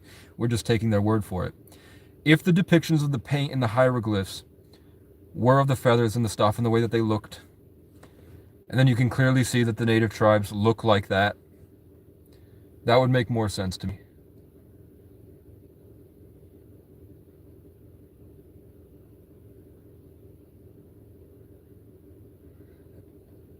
It all depends on the carbon dating, trustworthy carbon dating by somebody that I know of those hieroglyphs.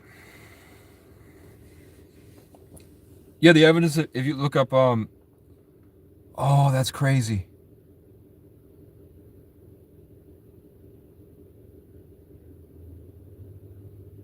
Is it the feather of Mot?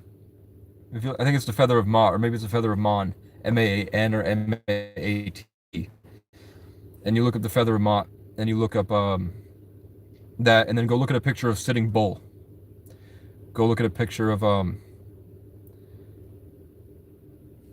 don't remember the type of dance. Maybe Pocahontas, if you're native, you could tell us what are the feathers on your arms called? Earth Flat Around?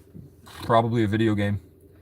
It is a video game through string theory and quantum mechanics. The moon was put there by the government. I don't know about that. It might be aliens. It might be ancient Egyptians living up there that, I don't know. Could be an ancient race of people that live in caves and then live on the moon. They could be living in the water. We know it. Obama just went on a podcast. Swear to God, look up Obama podcast and you'll see where he literally confirms, yeah, aliens are real. But they're not in Area 51 where you thought it was. And I haven't seen them. But they're real.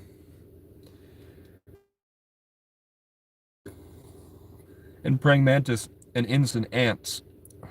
And then we have beige gray things.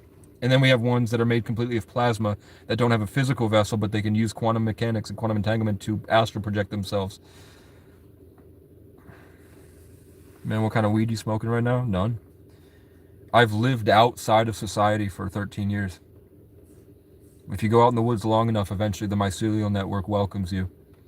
And you have these, when you leave society and you leave the programming long enough, you get the breakthroughs and you get to see the shit that, and I don't say anything about it unless I look on the internet after I see it and I see tons and tons of proof of other people seeing the exact same thing.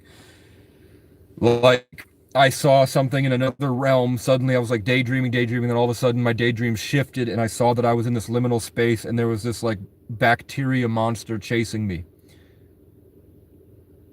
And then I said nothing about it. And then a few months later, Kane Pixels dropped the Backrooms, which became globally. So I'm like, I know for a fact I saw the monster from the Backrooms in the Backrooms. And then I saw another kid created the Backrooms with the monster and it blew up globally.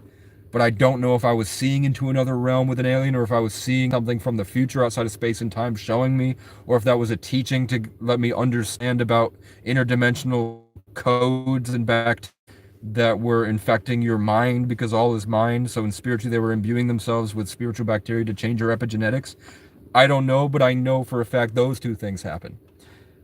You know, a schizophrenic delusion would be like assigning something to that. I hold it in like it could be anything, but this is the proof. So it's more of a science than schizophrenia. Like if it's the middle of the night on a full moon and I look outside and I see a porcupine and I'm like, that's crazy, a porcupine. And then it gets up on two legs and it's a fucking 3 foot tall porcupine, man. And it takes off running and then evaporates. And I'm like, what the fuck was that? And then I look up porcupine people in New England and you can look it up, Pukwudgies, Pukwudgies. They're real. I fucking saw a Pukwudgie of all things. Can you imagine if you saw a porcupine stand up on two legs and it looks humanoid and it looks at you and then takes off running and then disappears? You wouldn't tell anybody and everyone would call you a fucking schizo crazy person. But then you look and you're like, the native tribes have been seeing that specific thing in this specific area for hundreds of years. And you're like, what the fuck? One time you tried shrooms, bro, and you thought you seen the devil. Demons like to drive you into a place where you feel like you're completely alone in the world and you're not part of the world and you're trapped and the only that you have is that demon and it locks you in your mind because all is mind and then it becomes your handler and soul controller. So eventually it drives you into fear and suggestibility and then it starts as your impulses where it mimics your voice and then it slowly grows over you until you don't even realize that your thoughts aren't your own and it's a spiritual parasite. You saw a flying spaghetti monster. Seriously, I've been telling people on YouTube Live all day. Flying spaghetti monster.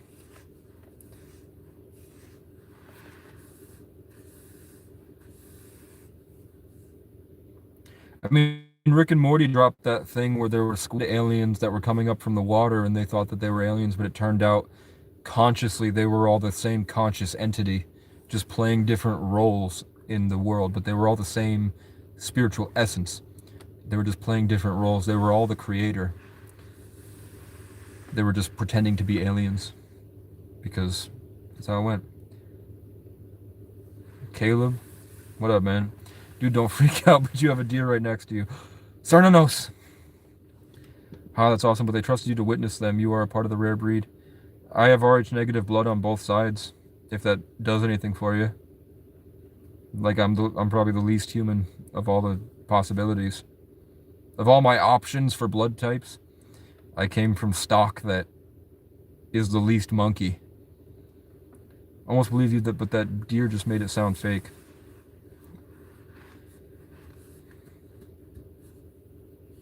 I know what kind of man you are. Why did the aliens make me reconnect? Y'all some real minds, but there's a bunch of marky fins inside shells. Be aware, caution. Markiplier? Hello everybody, my name is Markiplier.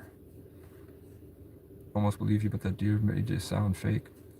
When I started looking into occult stuff, and I was posting on my YouTube that I was learning about occult stuff, and I was looking into like Moloch and Baal and all this stuff, I woke up one night in sleep paralysis deep in the middle of the forest. Imagine you wake up and you can't move, and there's a demon.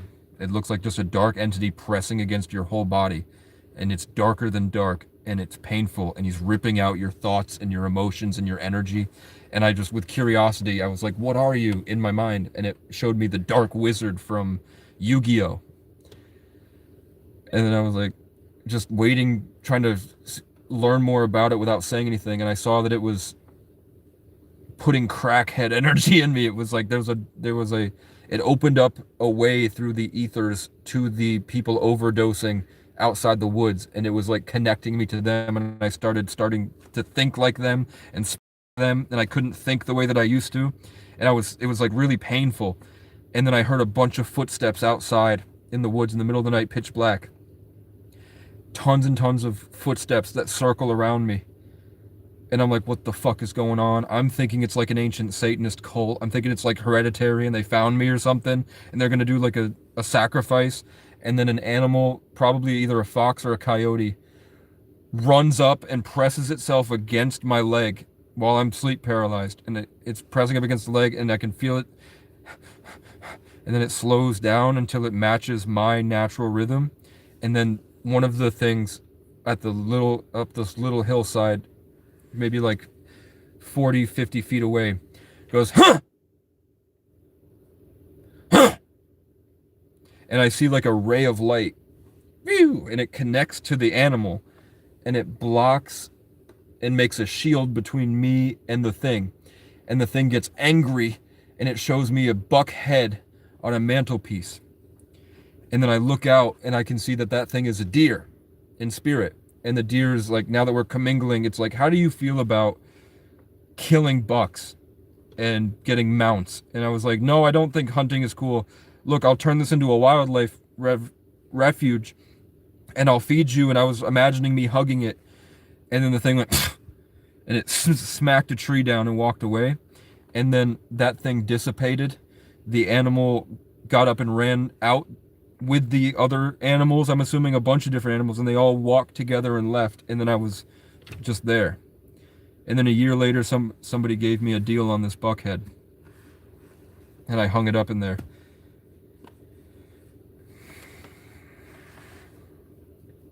But that morning, I was writing an album called King of the Forest. And the album cover I wanted to have was a picture of a buck head, and it was doing the snarl where it fucking did that. And you can, Roy McClone, go back to like April 2024, and you can find me recounting on the live streams, talking about that fucking happened.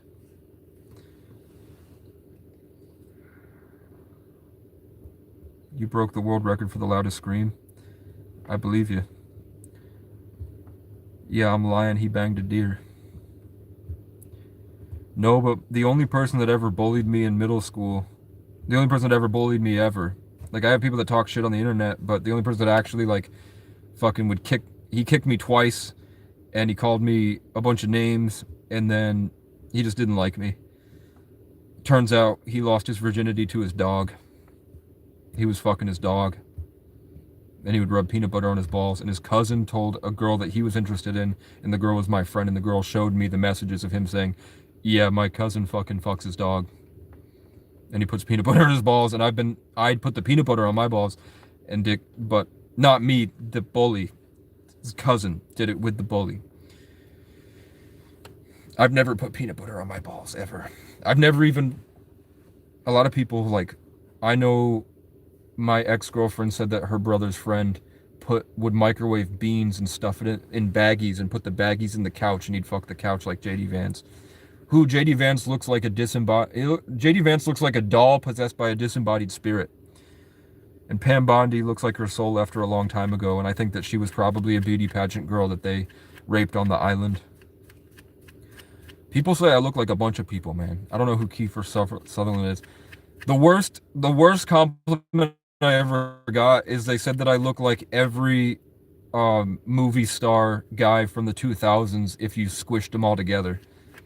Like if you took Brad Pitt, Leonardo DiCaprio, Johnny Depp, Chris Pratt, I think they said once, fucking Robert Downey Jr., all the people from the 2000s that were like blowing up and the big movie stars, and you squished them all into one person.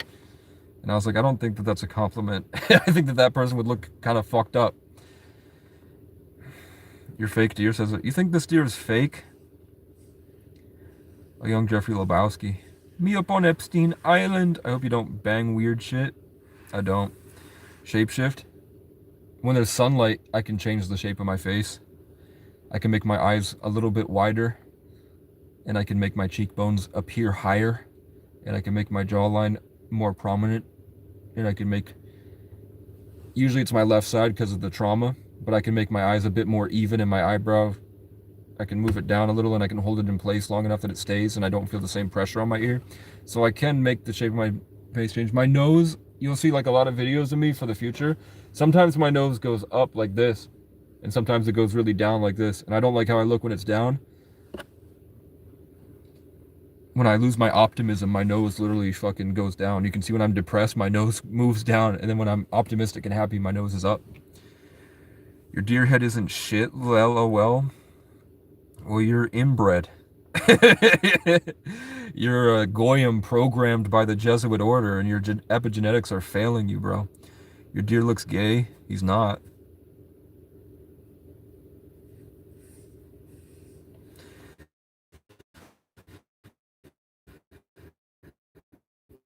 I don't think animals are only gay in captivity. You're just sitting here farting all over yourself. Guys, when was the last time you shit yourself?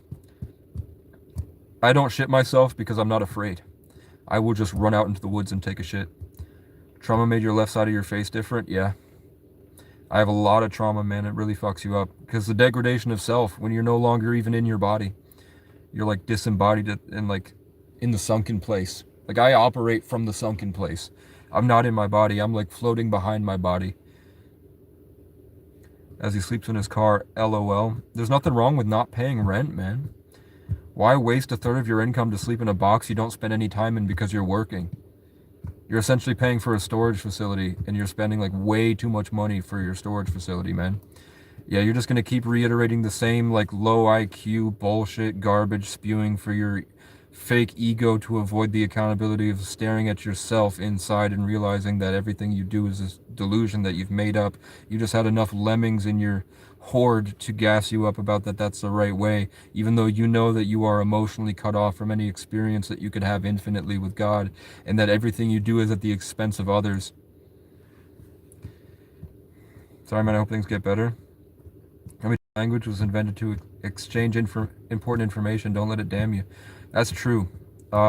Words and numbers, letters, they're all a condensation of the infinite to use as spells, which is why they call it spelling. They were channeling the infinite to make things in their will and stuff, and they used uneducated vessels like Blake Smith here to be storage devices to Bitcoin farm.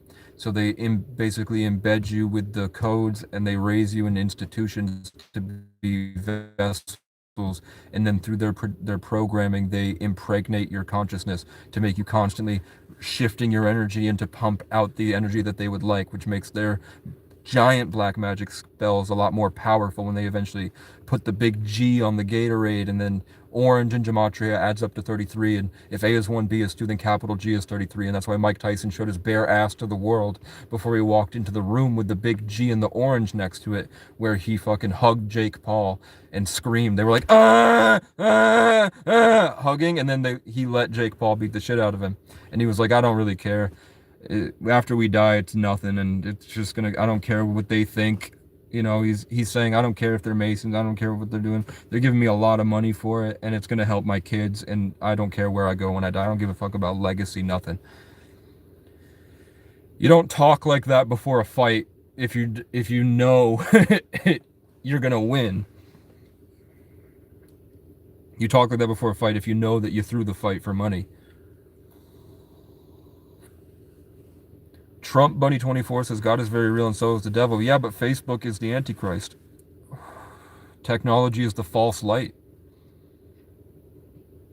My right brain and left brain used to fight for control until they learned my will over them and places God in charge. A 16-year-old that makes like 100K a year selling toothbrushes on eBay told me once that he worships Mammon, and Mammon tells him the products to buy, and that's how he gets all of his stuff. But he also says that he has to keep God and the devil as a mother and father in front of him psionically so that he's able to do these rituals at 16 years old. And that's how he was able as a child to grow like 6'7", because he started worshiping Mammon when he was a child.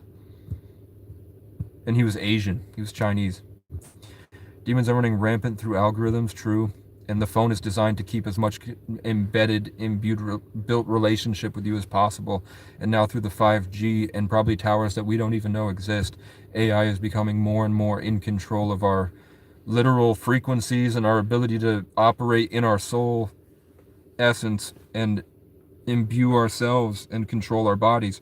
We don't even know what's guiding our impulses. We just know that we're all pretty much running on impulse at this point. And when I get to a point just where I read a book or I start writing and I get close to God, and by close to God I just mean higher vibrations with the infinite, I guess, more of myself, more peace, more emotion, and I'm shedding away this stuff and I'm healing constantly, and with the birds out in nature and being in there, and when I go into public, I see everybody twitching and angry and upset, and I have literal evidence of that, which is weird stuff that happens because people have disconnected themselves from the way it used to be.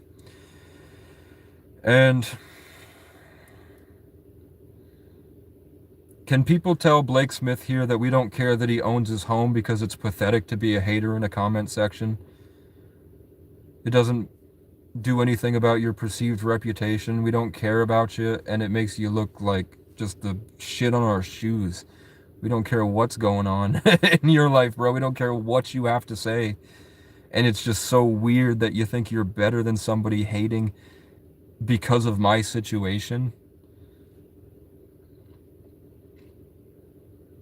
We don't see you as anything other than stupid and pathetic, bro. How'd you get that deer? A guy gave it to me. Really good deal on it, and it was either me or girl's house. So I took it, and I hung it up in the... Hey, dude, how you doing? You know that feeling you ever try to scratch your foot at night, but with the oily sheets and all your nails slips at the end and end up in your crack? No. No. Me up on Epstein. But when I would shit in the woods, and if I ever missed wiping, and there would be a little bit on my fingernail or something, I'd smell it and be like, that's way healthy.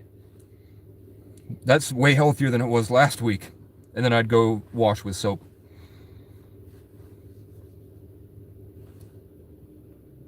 Yo, you are cool as fuck, and keep going, you will gain traction. Thanks, man. The cross is more attractive upside down. I don't think so. Oh, fuck. I just realized my friend that was practicing Satanism wore an anchor. I had a friend that revealed that he was doing that type of stuff, and he used to wear an anchor. And I just realized that the anchor looks like the upside down cross. You haven't used soap for 5 years? What makes you say that it's better upside down? They're just trolling, man. They're losers. Me up on Epstein Island. Me and my dear so styling. Me and your girls get violent. Try me and I'm known to get violent. I get excited by the sound of sirens. I inspire from my fam full of fucking giants, and we're quick to get violent. My main glows, man, that I saw a stylus. I guess it's in my wiring, and I'm about to go tyrant on all these two-timers. Come and feel fire. We've been learning different styles, man. We ain't afraid to fight you. I took all these rats and I turned them to some Raichus. Learning Reiki, we know how to get inside you, and all of my bitches are built just like a haiku. They walk in like a model just to leave like Stephen Hawking. Their little homies call me just to tell me that I'm awesome. They was talking shit online. I found them on the front lines, down bad, crying that they lost. None of y'all can take a loss. All y'all pussies looking soft. You're all fake and bound to fall. I'll pull up at your spot and put a Molotov straight through your motherfucking wall. Mr. Crow. You never wiped your ass properly in a week. Mr. Crow, what are you doing here? Mr. Crow. Let's see what your profile picture is. I can't look without leaving the stream. Which week? Me up on Epstein Island. You like it upside down? I think all that shit is going away in the age of Pisces. It won't really matter if the cross is upside down or not, because it's all the beliefs attached to it that gave it the power, and now that we have the righteous truth... What the fuck does that mean? This guy says, bring your cross, I'll bring my mouth, I'll still win. That makes it sound like you're trying to suck our dick, Blake. Blake says if you pull up, he'll suck your dick. Go figure. Wasn't it funny? Do you remember when people found all those Republican accounts on Grindr and then they took down Grindr and eliminated it from the search history?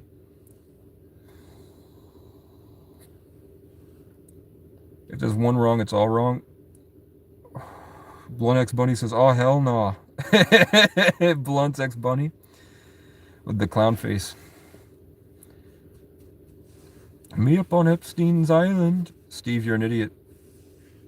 He's a troll, man. Austin Ford, what's up, man? I think I remember you from before. Let's see your channel activity. This girl hot, he says. Scenery? Well, it's kind of too cold to go outside. And it's nighttime. And I don't have a lot of gas. I've got 17 bucks left. I'm trying to get FedEx to get back to me because nobody told me that FedEx is multiple contractors. So in this area, I thought it was all managed by one parent company, but they're the people that wouldn't hire me because of the violations of conditions of release because I trespassed. Because I walked down the street and they didn't like it, and then I escaped a hurricane in a field and it was owned by the same parent company. That violated the conditions of release because I bumped into somebody in the hallway in 2022. Chilling. Me up on Epstein Island. So FedEx won't hire me, but this other guy says we can waive that, which is great, which means I could get a lot of money very quickly. And then I can start to implement my solutions to heal the homeless in a way that honors them instead of tries to punish and do negative reinforcement for suffering. One of the biggest shifts we're going to see as a society is that killing with kindness is really real. Giving abundance actually sheds away the problems, and punishment never did anything for nobody, really. I definitely think that like violent crimes and grand larceny and this stuff should be punished, but I don't think suffering should be punished, man. I think you heal. Like when you ask like recovering addicts if prison helped and what about prison helped, they said it was really just being able to sit by myself for a long time and having access to a gym and like-minded individuals. And I'm like, oh, so we just set up public gyms and you give them a space in the woods and they don't even have to commit crimes to heal. You got some loser haters for man. I make them jealous, and I think is it the nose, the cheekbones, eyes, or the jawline, or the hair? Which one is it? Do something to FedEx. You probably have to go through a temp agency. I'm a convicted felon. I deal with the same shit. Yeah, somebody said temp agency before. I'm just trying to get as long as I can make like if I can make $1,200 a week, I'd be happy. You like how Casey talks to his haters? $100 for what? That's how much it costs to replace my wheel hubs. I'm trying to get 100 for my wheel hubs. Plus gas, plus I owe $840 on the car still. And then I'm just trying to get a big backlog of gas money, insurance money, and then I want to go see the world, man. I've been homeless since I was a freshman in high school, man. I had a brain injury at 19, but it wasn't really a brain injury. It was just a lot of shit happened all at once, and I broke because I had been running in survival for so long. Eventually, I just gave up on everything. But then I had real demonic stuff. Like I would wake up with, like I've done an MRI. My brain is fine. I did an IQ test. My IQ still. It was 140 at 14. I got like 135 like 2024. But I've also healed a lot more. I was like pretty messed up in 2024 from the years of survival mode and trauma. So I'm definitely a lot better. I think if I applied myself, I could bump that back up to like 150 range. I think I was going through a lot of shit back then. Can you give me a lap dance for $10? Are you a woman? If you're an attractive woman, definitely. Think about the words half a second. Think about the words half a second before you say them. She gone. Why did you kill the deer? I didn't. But I was told by a disembodied dark wizard astral projecting into my consciousness that I would get a deer plaque on the wall. And then a year later, on the same day, a year later, I got a deer plaque. Or a deer mount.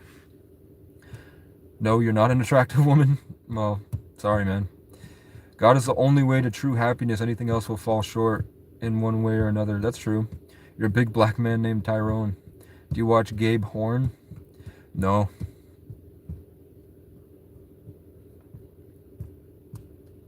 One time when I was 14, we looked up black midget porn. And we averted as soon as we saw the video, we clicked the video, we averted our eyes, and then we turned the phone so that my friend saw it, and he went, "What the fuck?" And we thought that was really funny. Are you going to the mall today? There's no mall near me for like an hour and a half in any direction. You look like King Von. Thank you, man. Me up on Epstein Island. Oh, hell. I got the monster in me. And it's a juice. Me up on Epstein Island. Unleash the beast. I don't know if I feel that it's demonic. What else you do? I sit in my car and watch queso videos. And then I go around to churches and ask if they can help me with my solutions to end homelessness. And I also look for places that they might have a piece of land I could rent and put a camper on, put a home gym, or I ask if they have like carpenters or electricians or plumbers or tradespeople that would take me as an apprentice, and they say they'll get back to me, and they never have. But in that search, I found a lot of cool people, I found a lot of cool places, and I found a good way to get around that's safe now if I want to travel around and go to nature spots and spend a year enjoying this place instead of suffering, fighting through this place. I can now. Now, like I spent the first year walking around wishing I had a guitar, and then I spent the next year playing guitar by the river and wishing that I could get a car and travel around, and now I have a car, so I think now I want to play guitar and travel around in the car, and that would be a really cool growth. Does your car smell like dead human? No. It doesn't smell at all because it's clean. You were scrolling porn one day and saw a squid come out of what the fuck? You were homeless once, swear to God, if. What up, Matt? I love homelessness. I don't see it as homelessness. I see it as an adventure. Do you play black metal? Sometimes. Is that a Nazi fucking symbol on your profile picture? Code Miser? Me up on Epstein Island. Yeah, that dude was pathetic. Holy shit. That was really funny. What is that symbol? I've seen it before. It looks like Nazi stuff. I grew up, I liked 3 Days Grace and Avenged Sevenfold. I like Van Halen. I like Led Zeppelin. I don't know if that's metal. Your room smells like dead human. It's a bucket of, okay. You're just letting it ferment. Your homeless one, swear to God, it sort of made me mentally unwell in some way, became hyper energetic sense. You feel the same?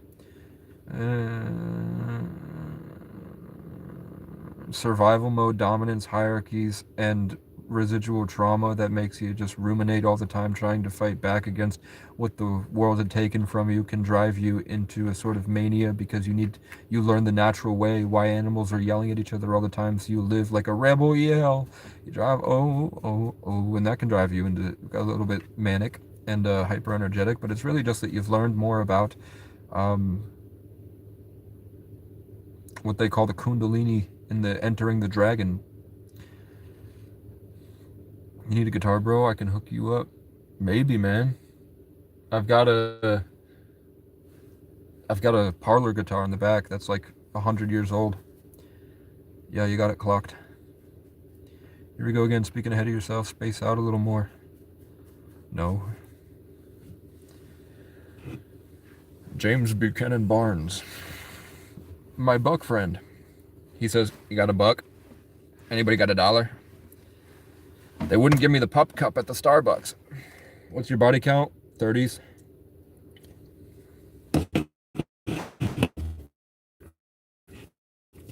Look, we'll go through it together. Will body count just head? Or do you count hands? Or is it just penetration? So we'll go from there. What do you count as body count? Like if somebody gave me like a over the pants, does that count? Does just giving head count? And I didn't give any head. I'm talking about receiving head from a woman. Never done anything gay in my life. Except in Truth or Dare, they said that when I was 13, these two girls said that they would let us feel up on them and show their titties if we kissed. So me and Jack pecked, and I punched him as hard as I could in the gut as like an impulsive reaction. And I think Jack is now gay, and I'm not gay. So now I feel bad because I was like, that was probably a demonic impulse to punch him in the gut. But I don't get anything from, I don't see guys, I'm not even like Clav. You know how Clav is always talking about how guys look and like mocking and shit? I literally don't care. I'm kind of selfish in that way. I don't really give a fuck about guys at all, and I love women. I used to be a sex addict. That's how I got to 30, by the way. So are we counting over the pants? Are we counting just getting head? Do we count fingering? And then I'll go through everybody. How do you make money? One of my subscribers sends me some money every week, and that's pretty much it. And it's not a lot of money. It's like $25. You might be a racist ass white guy, but I still want that BBC. Stephen Plum says Addicts Unite.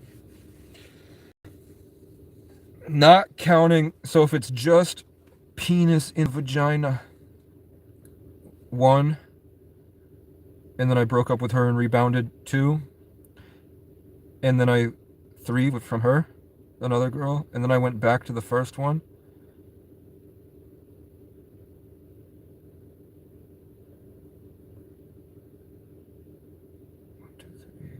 And then one of my old friends.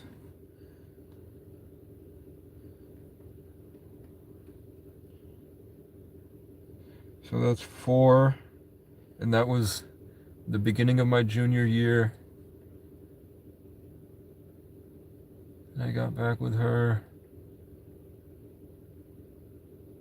What did I do the summer before my senior year? Dude, I can't remember my junior year. Because it was the summer of my sophomore year. I lost my virginity. And I remember her, and then her, and then her. There's somebody that's like very vague. I can't even remember her, bro.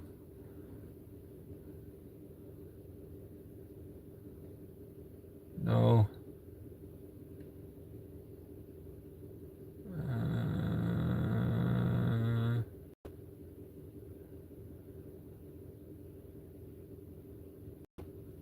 I know there was one in the spring of my junior year, because I felt bad because I just basically kicked her out afterwards. And then I went back to my first girlfriend my first time. And then the summer of junior year before senior year, there were 3, because one came into Dunkin' Donuts, one was at the program, and then one worked at the state park. And then my senior year,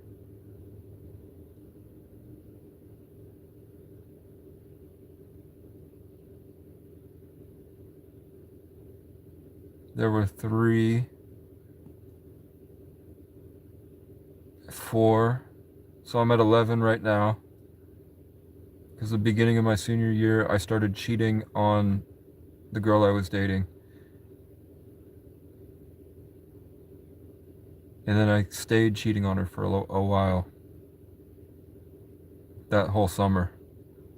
Which is where most of it came. Yeah, because then we have her, who was friends with my coworker at the marina. And then there was the girl up north that I met on Instagram. Yep. And then there was the girl in Bellows Falls. And then there was another girl at the lake at the marina that I hooked up with. Literally just invited her to hang out with my friend. And then I took her from my friend. And then I literally just like felt like it. And they were on like a date, whatever. And I literally just said, come with me. And then we went and hooked up in the fucking island in the middle of the marina, just on the sand right there.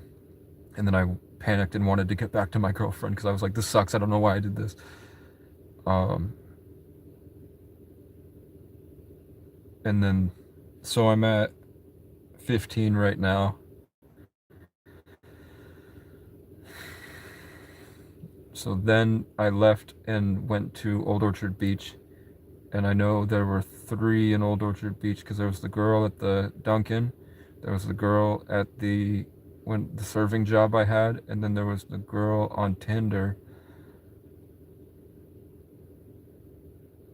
And then I went to college, and there was one girl in the college.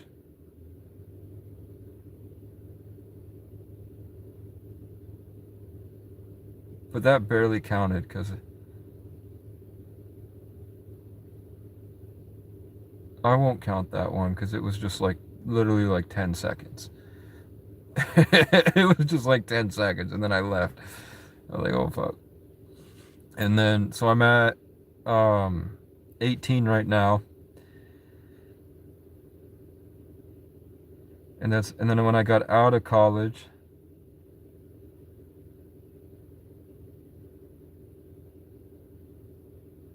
yeah. Okay, I remember the girl. Okay.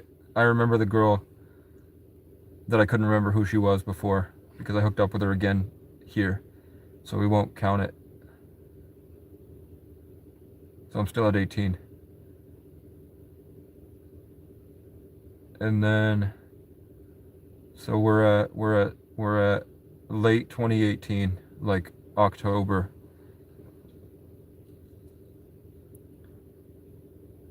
And and there was one at work. So I'm at 19 right now. And then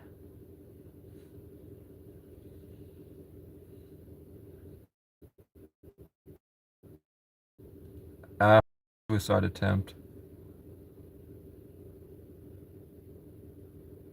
I stayed in a relationship with a new girl, and I didn't cheat on her, so we're at 20. No sex with other girls whatsoever, just her, until 2022.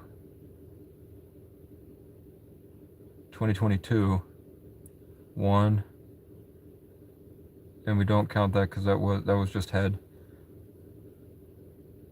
So we're at 21 right now. And then, and that one was the prostitute that the Jamaican pimp from Albany made me in order to hang out with all the ex-cons. Because he paid for it, and he just said, "You got do it, just do it, just do it. I paid for it, you have to do it." So I just stuck it in a couple pumps so she could see how big it was, and then I went and washed my dick, and she was like, "I think God just gave me my match." And I said, I hope it works out for you. And then I left. But we'll count it. So we should probably count the other one if we're counting that, because it was penis in the vagina. So we'll count the other one. So we're at 22.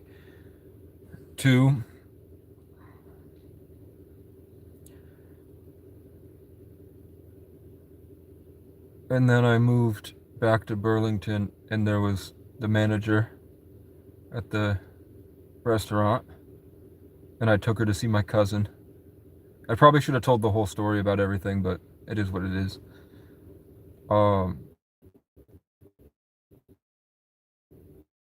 If you want, I can go back through and tell you the whole story. No, that was just head. There's like probably 15 more that I'm not mentioning because it wasn't sex, it was just head or hand stuff. So we're at her, okay. And then after her, yep. Her, when I was at the waterfront, the yoga teacher.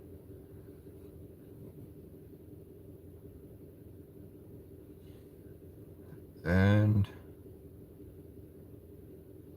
that was the last one, other than one that happened this summer that sucked. It was terrible. I didn't like it at all. She was gross. She was fucking 45 years old. I hated it, but she just walked up to the tent and was like, "Hey, you want some?" And I was like, "Oh, okay. Sure." So I'm at 25. Not counting just penis and vagina. I've been inside, my penis has been inside 25 vaginas.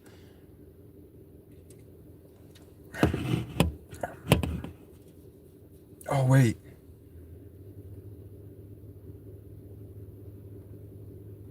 No, I don't think there was any in West Virginia. No vagina. My penis didn't enter any vaginas in West Virginia.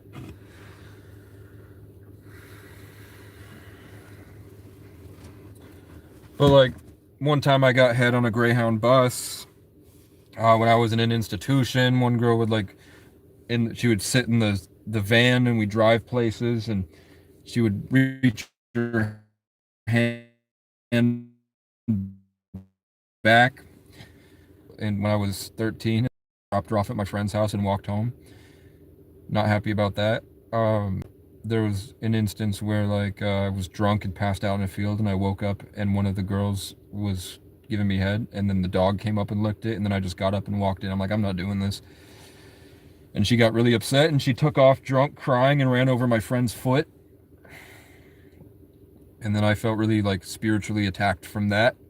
So I fell asleep cuddling my friend who happened to be dating my other friend, and then we went into the other room, and she cheated on my friend with me. And that was sex. I counted that. There was I had a girlfriend that didn't want to lose her virginity. I had like 3 or 4 girls that didn't want to lose their virginity yet, but gave me head and hand stuff. And so I've probably made out with 50 girls, and I've been inside 25, and then 15 or so not penetration like that. A dog had licked my wang once with one single lick, and she went, "Stop, Stella."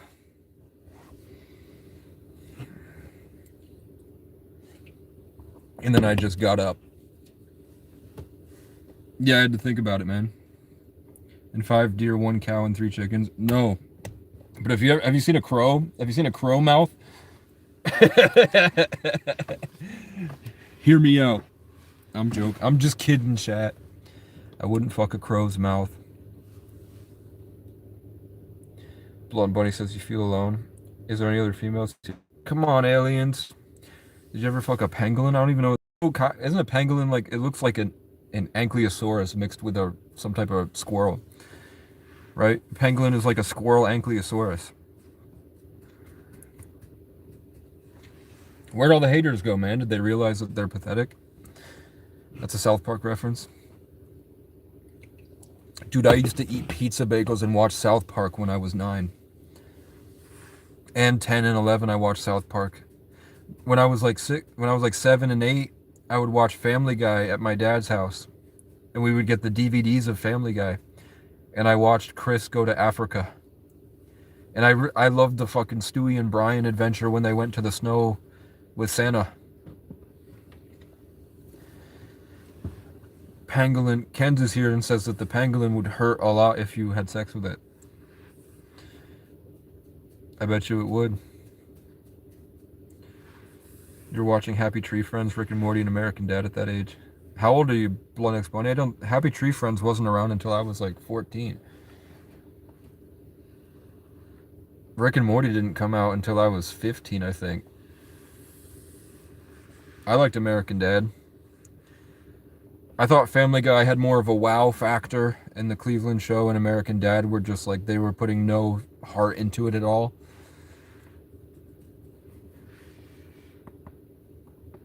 But the adventures that I did like American Dad. It was pretty cool. I didn't like the Cleveland Show at all. I don't think anybody liked the Cleveland Show. I don't know how they got away with making a show about black people and all of the writers were Irish.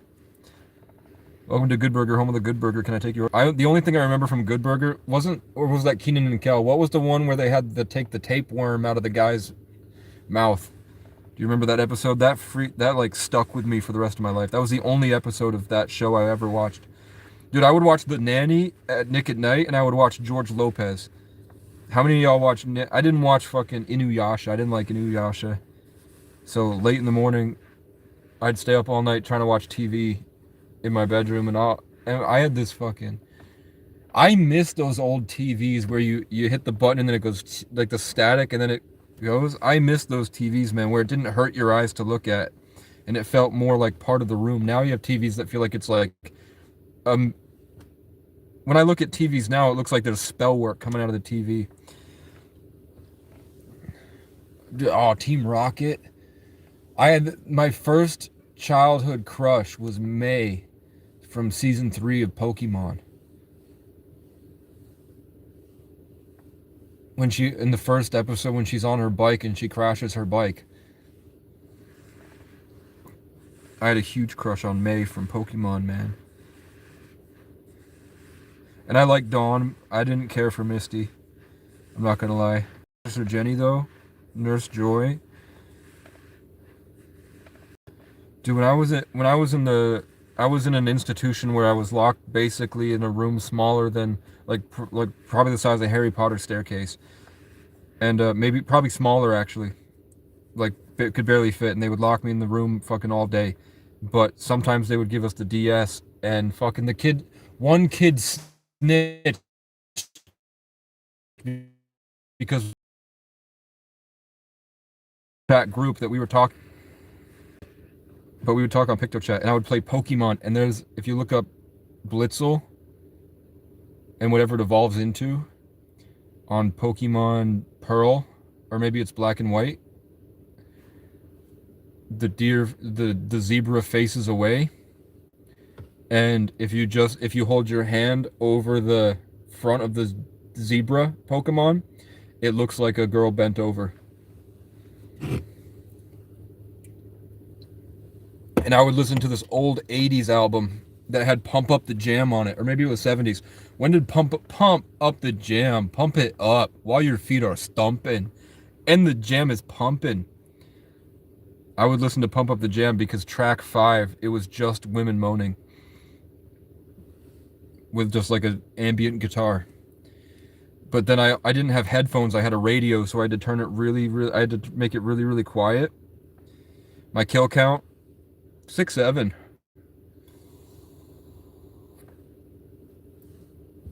And I didn't kill that crow.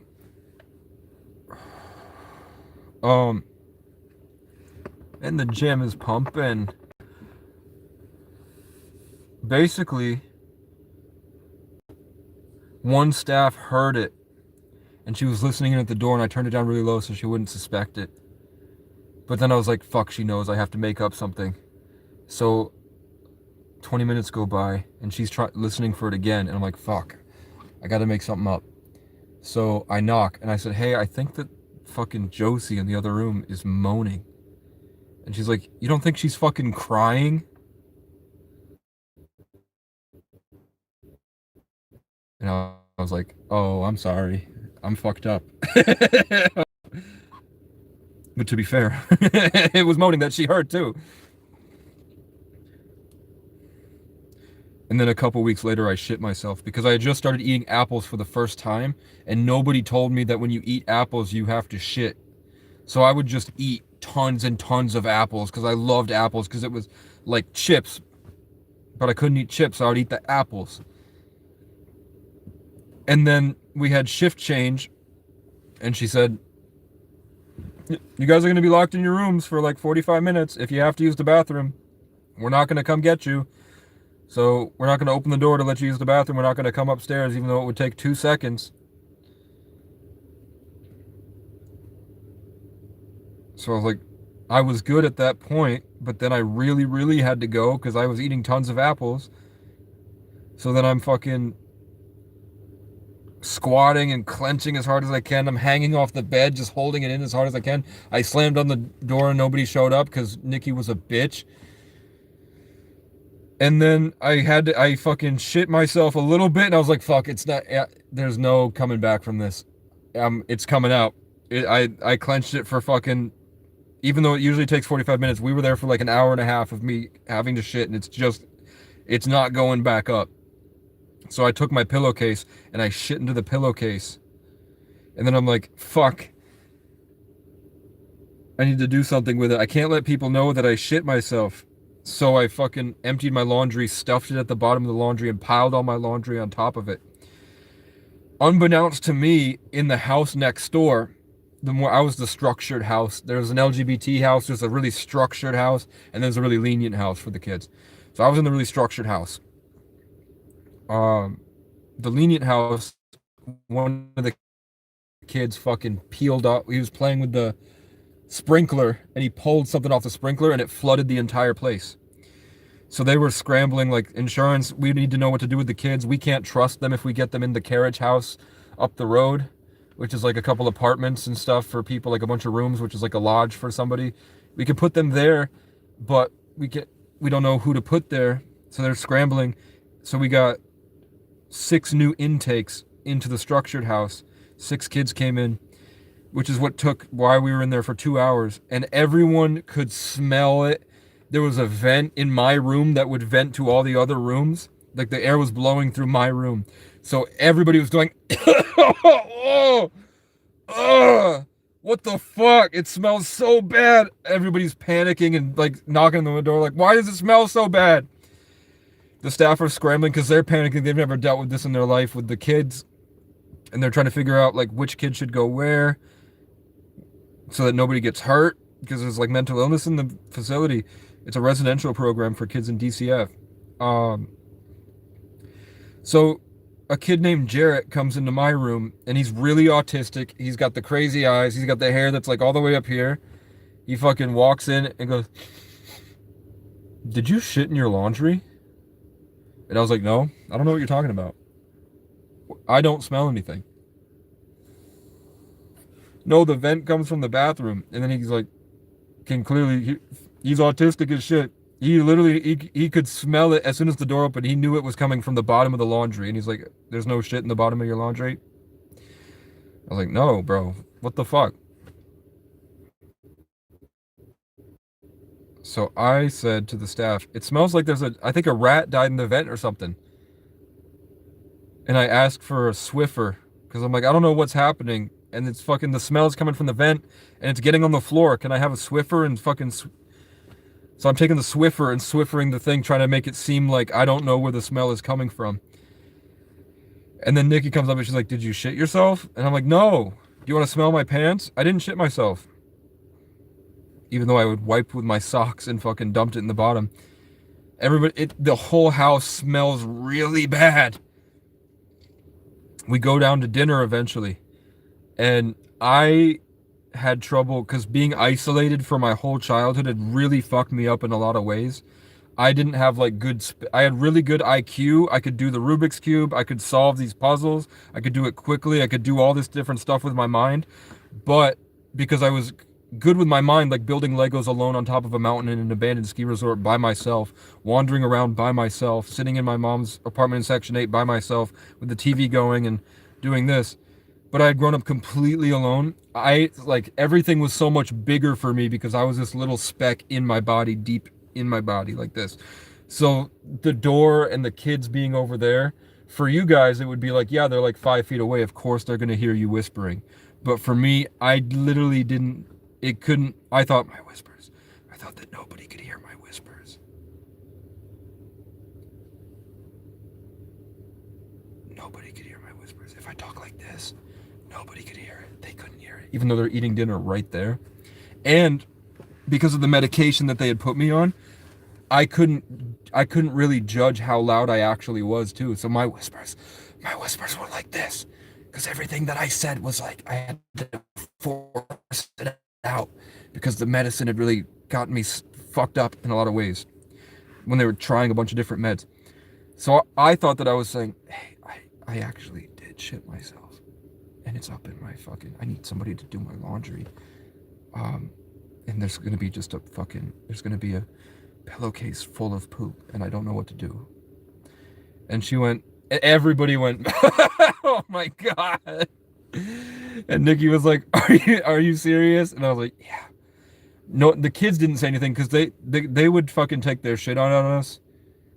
It was like, one time my mom went in and went, hey, Nikki, when she came to visit, because they were fucking terrible to us. If they got mad at us, they would lock us in rooms for 4 days and they would call it a care plan. You're on a care plan, but really what it was is they enjoyed locking you in a room for 5 days and you only came out of the room to go use the bathroom, take a shower once a night, and maybe they'd let you have dinner.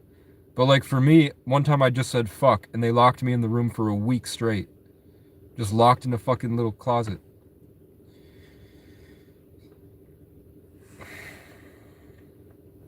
With like a bunk bed that barely fit. And they'd stuff 2 kids in there.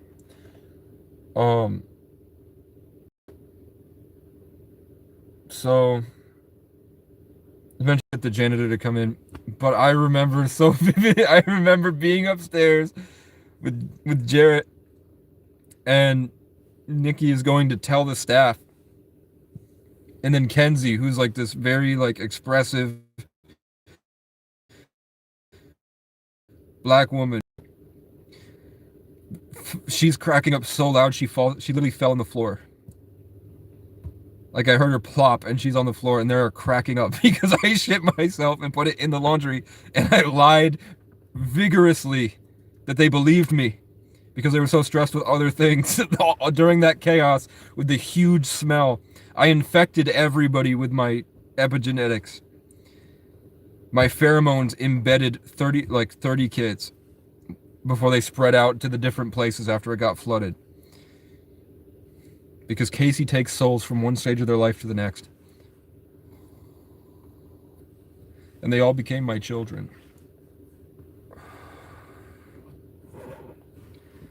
And then I'm assuming that the janitor came in and took my stuff, and I didn't say how bad it was, and I also didn't tell him what part of my laundry it was in or where it was actually. I didn't tell him it was in the pillowcase. So I'm assuming that he was just throwing. Maybe they didn't even tell him, and maybe they didn't know how bad it was because it was half of a pillowcase full of shit. It was like 20 or 30 apples because I was eating entire bags of apples and only apples. So it was like runny, watery shit filling up half of a sleeping or a pillowcase. So if he just grabbed it like this, expecting it to just be in one pair of pants, I'm assuming he tossed it and the shit fucking smeared everywhere.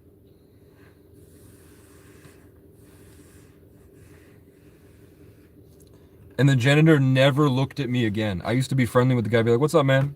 But I wouldn't say "What's up, man." I would just say, "Hey, how are you?"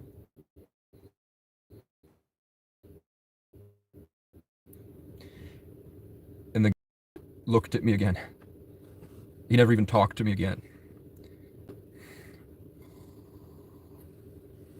But I would like, the staff would look this way, and then I'd slide my hand and grab the girl's butt. And she'd be like, "You're bad in the best ways." Like we'd be walking up the stairs, and her name was Catherine, but we called her Cat. We'd walk upstairs, and I knew the staff that wouldn't say anything. I was just banking on the fact that Jerry wouldn't say shit. So I fucking, in front of all the kids walking up the stairs, and Jerry, I fucking felt it, like grabbed her butt and played with it while we're walking up the stairs. And she turned around and went, "You're bad in the best ways." And she would put on gray sweatpants and she would do stretches because she was thick. She would do stretches and she would do like put her leg behind her ear and shit in the middle of the fucking conference hall when we would go to do taekwondo. Or yeah, we were doing taekwondo. We were just doing dude, I can't even remember what it's called. When you do the huh, huh, huh, huh, the runs, and then me and my who became my foster brother Caleb, we would compete how fast we could do it. So all the kids would be behind us, and we would be running, basically sprinting through those things, and it was fucking cool. It's a shitty day. It was pretty funny. Eventually, they moved me to the carriage house, and I had been arguing to get me into the lenient house for months, and they wouldn't put me in the lenient house because I had trouble with rumination, if you couldn't tell. They were trying to solve my rumination problem, where if the staff did something I didn't like, I couldn't let it go. And I would sit there being like, "Nikki said this and she shouldn't have said this. Nikki did this and she shouldn't have did this. Nikki did this and it shouldn't have did this. It should be this way. This is how it should have been. She shouldn't ever have said anything or done anything to me like that. That was unfair. They treated me unfairly. They punished me for no reason." And I was being subjected to torture. They were fucking psychologically tormenting somebody who had a lot of trauma and was on a bunch of different medications, who grew up alone. So we didn't know. So everything, growing up alone, your whole experience is way more vivid. So everything I was experiencing was huge to me. Everything was such a huge deal.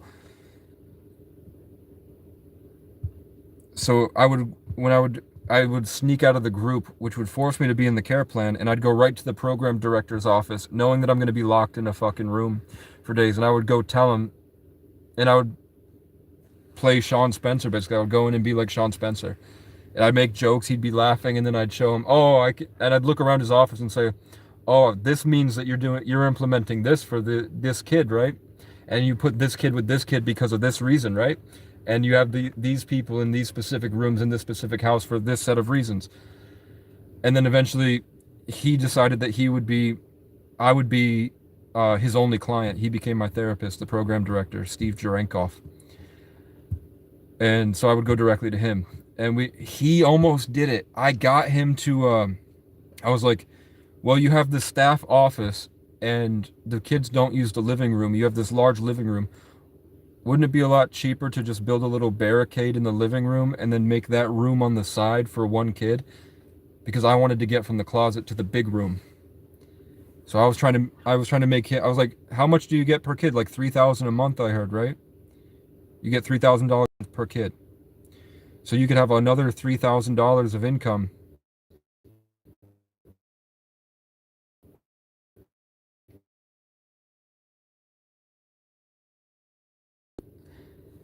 maybe 6 inches too thin. It would have needed a whole extension, just 6 inches, for it to be eligible to be classified as a room. So they didn't do it. And then that program went out of business. They couldn't afford to keep the kids anymore. So I'm like, if you had just invested while you were riding high, you would have been able to do it longer. But now they all lost their job. Because they needed that $3,000 of income, and God gave me God sent me there and gave me the brain to find the solution. And it was all just to get me out of that fucking tiny ass room with one plexiglass window that you could look out of, but you can only look out of the crack between the plexiglass and the wall, the frame. You could look like just like this, and I would sit there and wait for my mom because she was supposed to come at like 4 o'clock, and then she never showed up. She lived a mile down the road, and she just didn't feel like it that day. So I'd sit there for like 6 hours sometimes, just staring out the window like this, waiting for my mom, and she never showed up. Did God send you through FedEx? God sent me through the ethers, man. I'm an Ophiuchus, Sagittarius, Scorpio, Sun, Stellium, and then I'm an Aquarius, Moon, Mars, Neptune, and Uranus, 10th house. And I'm a Taurus rising, which puts Leo in my north node, Venus in Scorpio, 7th, and Jupiter in Aries, 12th house. Which means all my betrayals are from people that have more money than me and people that I think can teach me something. The betrayals in my life come from spiritual mentors. I'll never have a spiritual mentor because it's embedded in my system that everyone I think can teach me something in life betrays me. And I'm forced on my physical body's always challenged unless I build strong discipline and mastery over the physical. And I will be forced to go on this adventure to save the collective humanity in the most perfect way possible, in the most horrific circumstances possible. And then in my spare time, when I sit alone by myself, I will be disassociated in a higher vibrational realm, sort of processing all the information of the collective consciousness logically with no energetic charge like fire or water. I won't feel these vivid emotions. I'll be able to process everything through the air element, and that'll all be in the 10th house of Capricorn. Like my Mars, the way that I communicate, the way that I communicate through Mercury is Sagittarius, Ophiuchus, but the way that my aggression is Aquarian, and the way that I dream, my Neptune and Uranus is all Aquarius,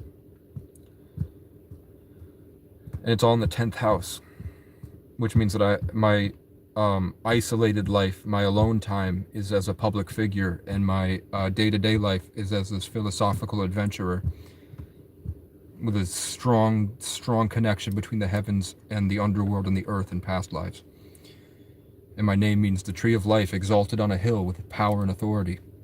And my numerology is the 11, the gateway to other realms, no veil. Sagittarius, Ophiuchus, Scorpio, 8th house. Is no veil at all. And then I grew up, and then Saturn, Taurus, 1st house, means that my physical body will always be sort of under constant attack and punishment unless I build discipline and mastery. Saturn will just beat the fuck out of my physical vessel until I learn strength and become the fortress. And my favorite things to do in life: bodybuild, travel, talk to people, romance, going on dates, making music, turning what I think into art and create, being a student of life. That's what Sagittarius. The Sagittarius is the master teacher of the zodiac. Sagittarius and Pisces, but Sagittarius is just Jupiter and but Ophiuchus blends Scorpio, whatever, doesn't have an energetic charge. And Pisces is ruled by Neptune and Jupiter. Aquarius is ruled by Uranus and Saturn, which is why it's the constant rebellion against Satan. Unity versus control. Why am I holding a deer head? Why not, man? You always dream about Uranus. That's pretty cool. After those apples, there was a ring around Uranus. No, I wiped with a sock. I wiped with a sock and a pillowcase. And that was my custom pillowcase too, and I couldn't use it anymore because it was full of shit stains after. They gave me a blank canvas and I drew a dog with a hat on it. It said, "Hey." You know what I'm saying? I might have been wired. You probably need coffee. Energy drink. What else did I do, man?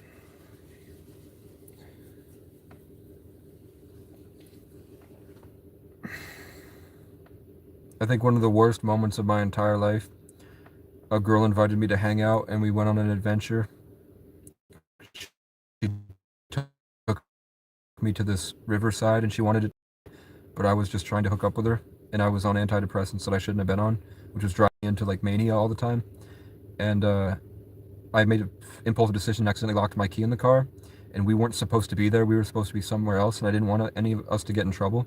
So I took a rock and smashed my window, my mom's window. I borrowed her car. I smashed her window and blamed it on somebody else. And then glass all over the floor of the car.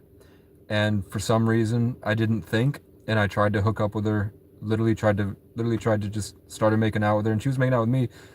But I tried to just put her in the back on the fucking glass. And because I didn't even think that there was glass there. I didn't even bother to check. I was in that hypomania from the antidepressants that I don't get anymore now that I'm not on antidepressants. But I used to get that when I would take antidepressants. I would go manic. Now I don't. But if I have an energy drink and I'm hyper, that's not mania. I'm talking about like real mania back then. Where I would... But it was also, I was just running. So it was a lot of stuff. It was like overwhelming stuff, and you're a kid and hormonal, and life is hard, and also the vivid experience of everything. And I had literally just like pretty recently, I had just been locked in a room pretty much all day, every day for 6 to 8 months straight, which was like psychological torture for me because the staff was like Stanford Prison Experiment. They would take their shit out on us. So it was a lot of other stuff all at once. It wasn't just one thing. But I did try to sleep with her on the glass, and she wouldn't do it, which is fair.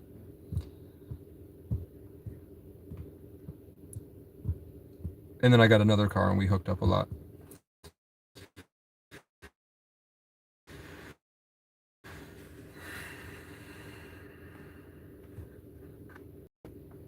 She was the first girl I actually believed when she said that I made her come. Because the other one was like, she said, "You made me come 6 times," but then my friend who had a micro penis hooked up with her, and she said he made her come 6 times. I'm like, that's 6 times for both of us? I don't know if I believe it. Even if it sounded like it, I think you might be faking. The other girl, I'm like, dead. Yeah, definitely. Is it comforting to hold the deer? Yeah, I haven't had like physical touch in a long time. I'm not gonna lie, like 2 years. Other than that, I hooked up with someone this summer and it was terrible. And I felt really weird. Like I felt kind of used afterwards. She was like 20 years older than me. I didn't like it at all. Like I didn't feel good afterwards. I felt weird for a long time. Like messed up.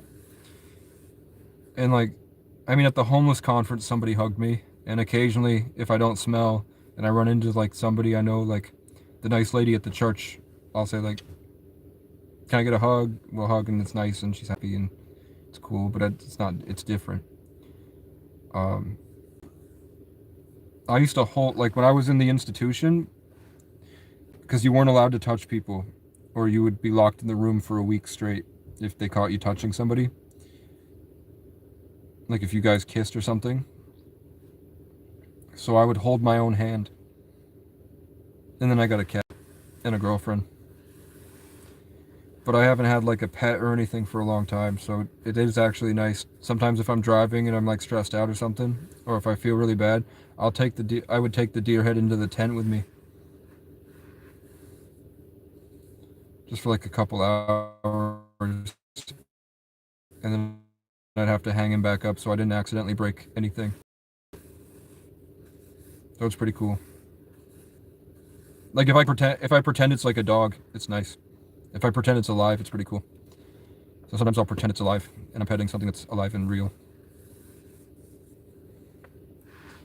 And then I get the serotonin boost.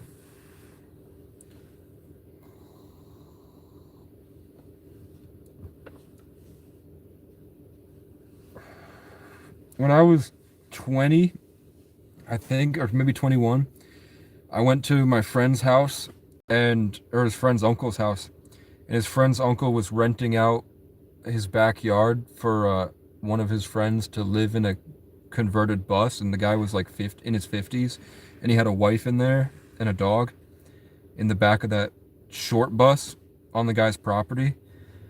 And I was like, I never want that type of life where I have to be on somebody else's land in a fucking camper, or not even a camper, in a fucking short bus.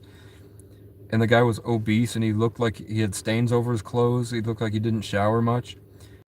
And they would hang out, and the way that the guy would talk to my friend's uncle, like he was like a dog or like a slave, basically, and he knew, like, he would submit himself under the guy because he knew that if he didn't want to jeopardize his position and be out on the street in the van or in the bus. And I was like, I never want that in my life. So I don't, even if I found like a cool 20-year-old girl that wants to go on an adventure, and we went on an adventure together in the car and we traveled around. I wrote a song. That's the end of my never be good enough, but I'm dying to be. I've been talking to a 45, and I think it agrees with me. It ain't my fault they kicked me my whole life, left me out dysfunctioning, and I wish you would call me back so I can hear you hide the truth. We got something wrong inside, and that's why I'm in love with you. I can't save you, no matter how hard I try. We're out of time. Too many burnt pages of the stories we'd hide inside. And I can't change you, no matter how far we drive. We can't leave behind the troubles we're trapped inside.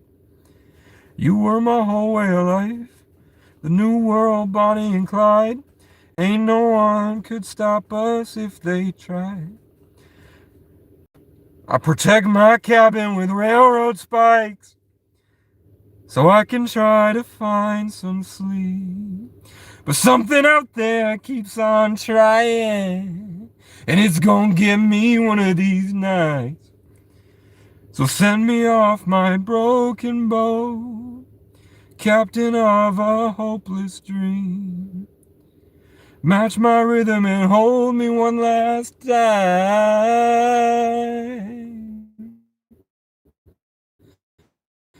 Leave that, pray the sea's good to me. 'Cause I've been talking to stars tonight, and I think they agree with me. It ain't my fault you ain't did me right. I dodged that bullet, but it left a hole or two. I can't save you, no matter how hard I try. We're out of time. Too many burned pages of the stories we'd hide inside. And I don't blame you for taking off sometimes, but I can't leave with what's in those lion eyes. You were my whole way of life, the new world, Bonnie and Clyde, and ain't no one could stop us if they tried. But we knew this car's gonna die, and it'll putter out at the light. At the end of the road is barely getting by. And now we're just the tracks we left behind.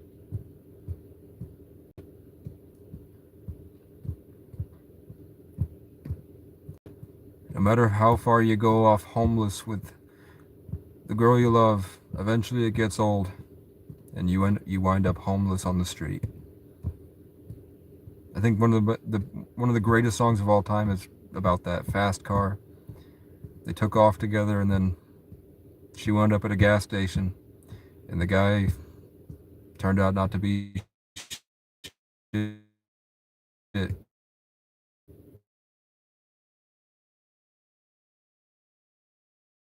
I lived, and you can do whatever, I don't care, but it got old. piece of land with somebody seems so fucking boring to me. Which means I need to get a bunch of money. I need to be like a streamer. But then it turns out that you have to sell your soul to Israel. Or be killed by the Matrix.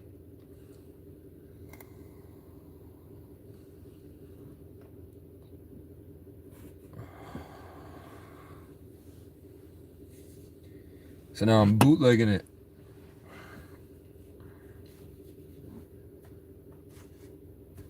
It's like every single subscriber I gain is the of me becoming a targeted individual gets greater and greater. My dream of being in the public eye as somebody that is creative and implements my and makes an impact and is influential.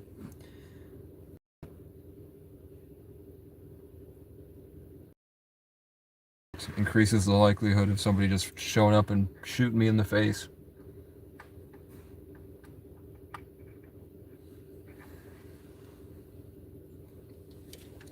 But the alternative seems so fucking boring to me.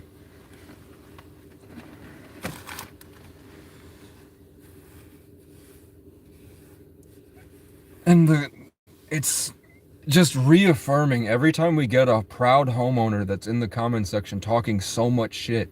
It's just more evidence to me that that's not the way to go. I never see any happy homeowners in my comment section of me for some reason, and they have to destroy me.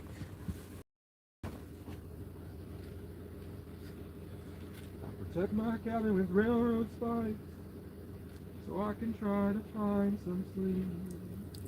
But something out there keeps on trying, and it's gonna get me one of these nights.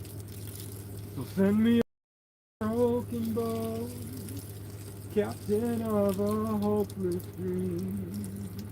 Match my rhythm and hold me while I leave that launch and pray to see good to me. 'Cause I've been talking to the stars and I think they agree with me. It ain't my fault, you ain't did me right. I dodged that bullet, but it left a hole or two. And I can't save you, no matter how hard I try. We're out of time. Too many burnt pages of the stories we'd hide inside. And I don't blame you for taking off sometimes, but I can't leave with what's in those lion eyes. You were my whole way of life, the new world, Bonnie and Clyde, and ain't no one could stop us if they tried. We knew this car's gonna die, and it'll putter out at the light. At the end of the road is barely getting by. And now we're just the tracks we left behind.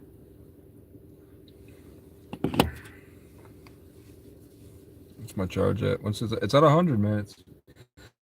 It's fucking 2:57 in the morning. I can't stay here. They're gonna be mad if they pull up and I'm here. Which means I have to go get gas. Which means I'm fucking out of money. So I'm gonna have to stay here until I could at least shower, talk to them. This would be the third gas card I've asked for. So I'm not gonna do it. I'm gonna go to the dairy farm. I'm gonna wait for FedEx and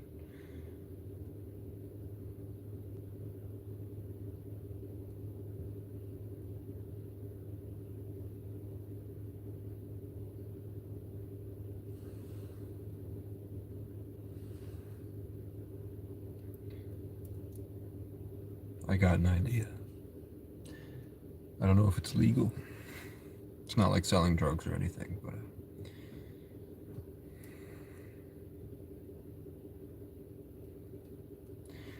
I just wish that Instacart and DoorDash would do the appeal.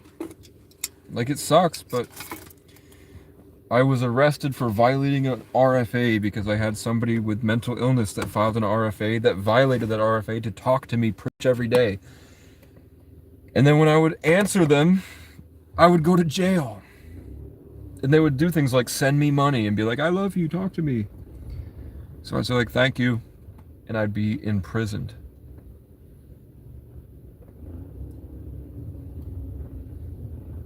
And one of those, I happened to be on an Instacart order when they did it. So I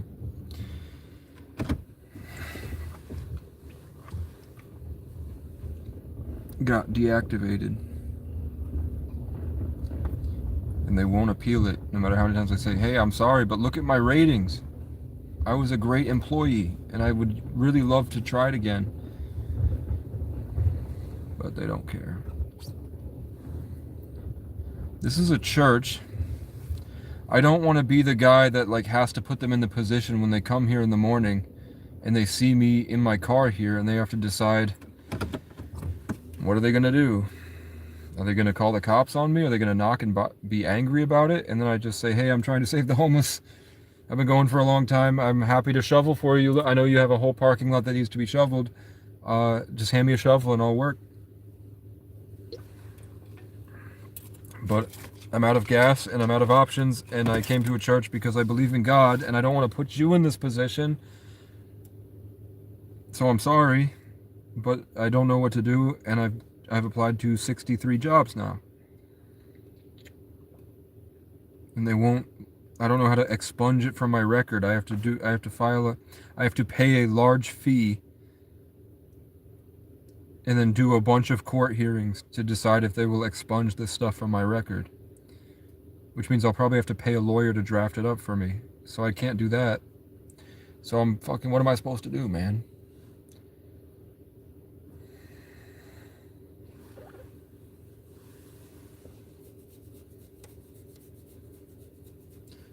Well, a beam of light just emanated from the forest and attached to the side of my face, and I immediately uncovered telepathically that it's a reference experience where they're going to expect me to be a piece of shit addict, and then once they meet me, it's going to destroy and dissolve the conditioned prejudice paradigms and reset them in the infinite when they realize that I'm nothing like they believed at first, which disseminates their cognitive dissonance.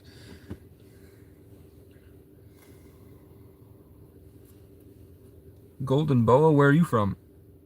Hi, Blip Blorp 6347. I don't know how I feel about that. I'm not delusional.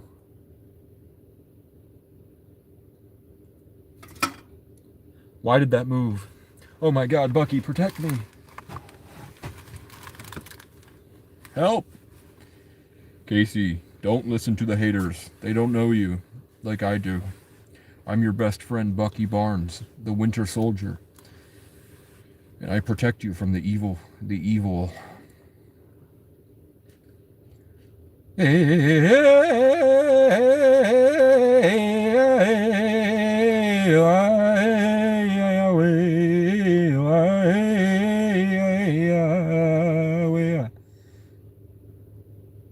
Angel Eagle, come on down from the heavens just to help us on our way.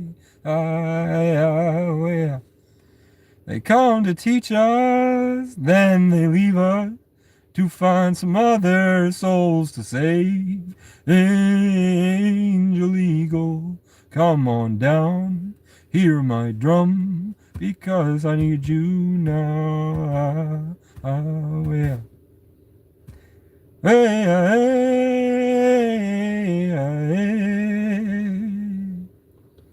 Hey, oh,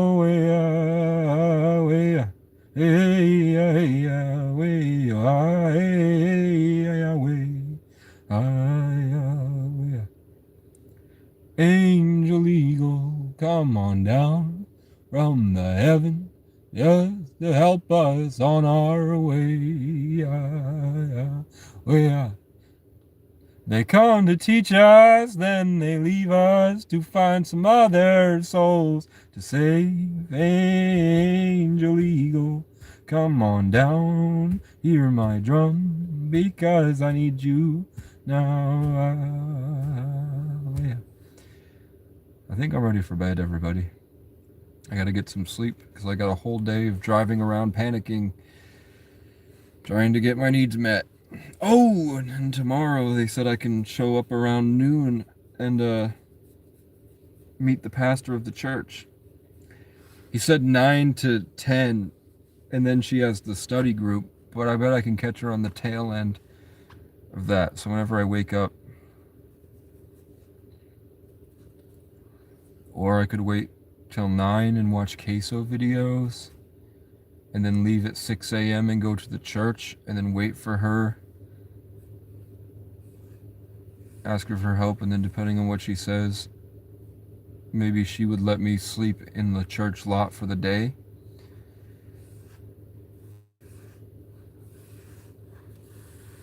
It's only 4 o'clock, so it's 5 hours, and there's a 3-hour queso video I wanted to watch anyway. So I think that's what we'll do. We'll leave it sunlight. We're going to leave the gas like this and just pray. All right, thank you, God, for this. I believe that you exist. I don't know exactly how you exist, but I know there's so much more going on. I want to thank all the ancestors and the angels or whatever things are helping me that have benevolent intentions and are good-natured. I want to thank you for this amazing journey that I've been on and everything that has happened to me, this great, unique experience. I only ask for the strength, the courage, and the discernment to be able to make the decisions and accurately guide me through this. I am willing to do the brave thing and save myself. I'm willing to sacrifice myself if you just put me in the position so that I can save as many people as possible. And just keep me going along this journey and keep making it cool, because this is amazing and it's so unique and nobody does what I'm doing, and I'm very grateful for it. I know that I can be doing more. I just ask for help with getting the things that will help me get further along, like getting me omega-3s and multivitamins and a medicine cabinet in the back here so I can organize my stuff easier, allowing me to find that piece of land so that when I get there and I have the place where I can build something of myself and make the structure, put the cabin tent down and build like a little wooden shack or something and put a camper next to it or something, so that I have access to a foundational thing that I can build from with supplements, books, a study, music studio, and then being able to travel and do philanthropic things and make content and do prank videos at Walmart or something, or public speak and tell Pam Bondi she's acting like Cersei Lannister and you're wondering why nobody trusts you, and ask JD Vance why he looks like a doll possessed by a disembodied spirit. Please allow me to get ashwagandha root and have amazing sex with beautiful women. Please let me go down to Costa Rica and dance with bad bitches and learn how to do the samba on the beach. Let me go to the Nepali coast in Hawaii and play guitar and let me feel the beautiful energy, and go and like raise peacocks and emus on a wildlife preserve in Hawaii during the winters, and have my own land out there where I do that stuff and meet all these cool YouTubers, and then let me grow like the acacia tree where I go where I enter the space through all these different stories, through all these different beautiful channels that are so unique and have all these subscribers, and let me just lead them to victory through adventuring through their stories, and how it's sort of like a giant chaotic crossover episode where Casey goes through all this really cool trials and tribulation, turmoil, just to bring everything greater to something cooler and have fun, because life is only beautiful because of how cool the struggles that you go through are. And then at the end of the day, when it all sheds away and you see how much more beautiful it was because of the struggling you went through. And just keep letting me be the brave and battle adventurer that I am. And if not, then at least give me the peace to heal from the traumas and let me live simply, I guess, and make it be I don't want to feel like I missed out. If I'm just supposed to, if I'm only here just to get a wife and kids and a house, and I'm supposed to be content with simple living, knowing that I could have done these amazing, exponentially great things, at least really prove to me that like show me and guide people to me that aren't these pathetic losers in my comment section. Let it be like an obvious sign where a cardinal lands on my fucking hood when somebody's explaining to me that, yeah, you're only here to have a family and get a house, and then I'll work a job. But until then, I see that there's a lot of special value in this, and it's really important what I'm doing because it's different and it's unique, and it's showing people that you didn't have to do it the way that they needed you to do it, and there was an alternative way of life that's much better. I'm so grateful that I've been able to experience these connection to nature in the forest, where I can literally be one with nature and be with the birds and the animals and understand what the bear is thinking and see their territory and their electromagnetic energy of them walking through the forest and those amazing spiritual experiences. I don't want that to be for nothing. If I just buckle down and get a job and get a life and have all that go away like it never even mattered, like all the bullies on fucking Facebook, all the people that laughed at me while I was struggling, and have that just be like, okay, everybody gets to live their life. Please find me some divine judgment where they have to pay for what they did. Ronaldette shouldn't just keep going and be respected. The kids up in those fucking crackheads up in Maine that told me to kill myself for 4 years on social media, that tried to make me believe that they were better than me and I was suffering alone. They shouldn't get to just live in their house and have everything be fine. And they constantly get high off that ego cycle at me, at my expense.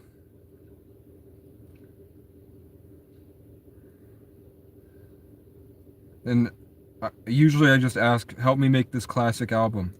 Like usually before, all I would ask for is help me get this classic album and help me make the most perfect album possible for me. Keep giving me the focus to be able to hold the stuff in, because I feel like I'm deteriorating. You hear that? What the fuck was that? There was a whistle out in the woods. And now the birds are chirping. When I was talking about holding the... Oh, fuck. That was something I don't... What the fuck? What the fuck? What the fuck? The Moon-Eyed people.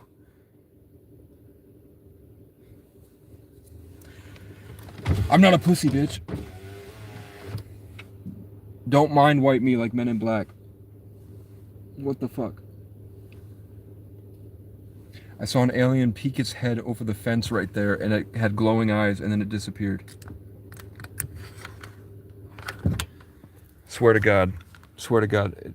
There was like a silhouette of something. I don't know how tall that is. That's probably like 8 feet tall. And it was a silhouette of a humanoid thing, and then its eyes glowed, and it showed me it existed, and then it disappeared. And I can still sort of see it and feel it.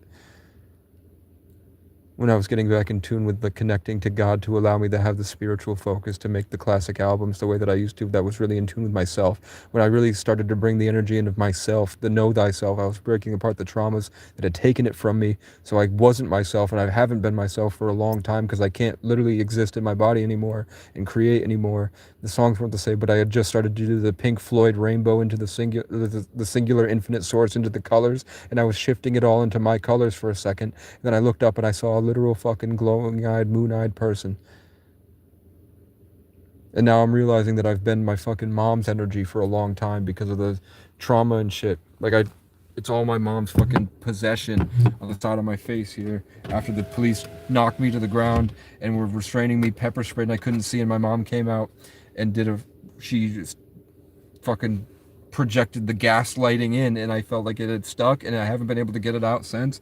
That moon-eyed person staring me directly in the eyes fucking shot my third eye up, and I realized, oh my God, I've been like a corpse.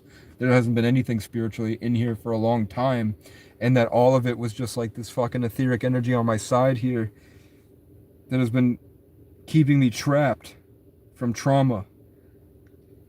And that's why I talk like this. I never talked like this. This isn't even me. It's that I need sunlight and omega-3s and multivitamins, and that it used to be very overwhelming to have that intelligence after the world had changed. Because I used to have competence and confidence, and that had been taken from me, so I lived constantly in the infinite, and I couldn't express it well. And it would be things like where I would supercharge my energy. I would be so full of energy, and then homeless people would run up to me, and I would feel them yank it from me and like try to coerce the energy out. And I didn't know that that's what was happening back in the day. But then when they would yank it from me, and I'd feel drained, empty, lifeless, and nothing at all, they would. And they attach to themselves. They go, "You just got me firing on all cylinders," and they would take off. Or they would follow me into the fucking McDonald's bathroom, and I would be hiding in the toilet, and they would just be standing outside going, and then I would feel them rip it from me, and they would go, "Oh, that's fresh," and then they would take off, and I would feel drained, empty, and lifeless, and then I would have a police brutality pretty soon after, like over and over again, that repeated gaslighting trauma all the time, and just staring at that fucking alien in the eyes for a split second reminded me of all of that, and I'd forgotten for so long that when you look at those balls of, it's like a glass thing, and it's got the electric node, and then when you touch it, it makes the electricity go to your finger, so it's like this big whirling thing. My brain used to be like that, and I had forgotten how to do it and like extend myself electrically. I had forgotten all about that, but just seeing a fucking alien for a split second, or an angel, or a moon-eyed person, or the star people the natives would speak to, whatever the fuck that was, reminded me of all of that at once.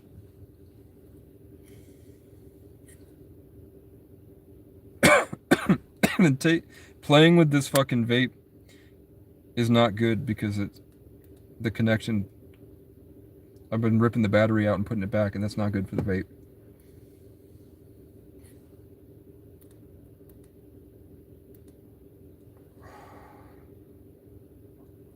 You never know what's next. You got your IP, then GPS'd it, and now I'm watching you from behind the fence. Where am I, man?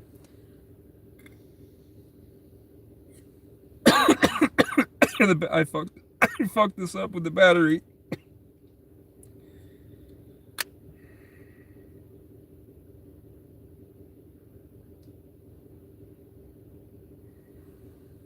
Tell me where I'm at.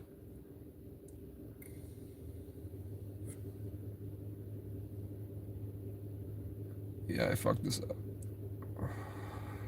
I think I broke the vape. Playing around with the fucking battery. So that realization that nothing is real has happened to me so many times, I'm able to just function like a normal person at this point and just have that shit happen. I don't like the way that I sound. I'm not in my body. I'm much cooler than this. I don't like the character that I become at all. I'm actually like very far from my true self, but it takes a lot to like get into the body at this point.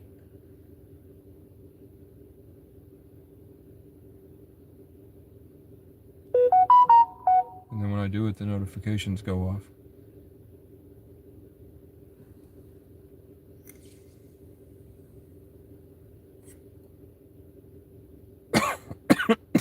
I think I fucked my vape up, man. I just bought it.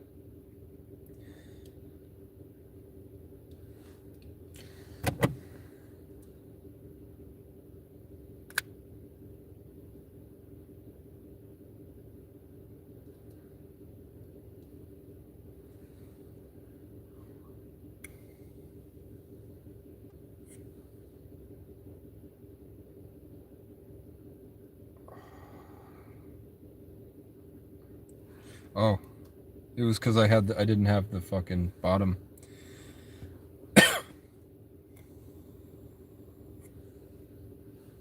That's better. So what would you do? What would you guys do if you started praying and then you saw a glowing-eyed silhouette of a humanoid that was almost completely invisible, except for the glowing eyes? Oh, I saw something again.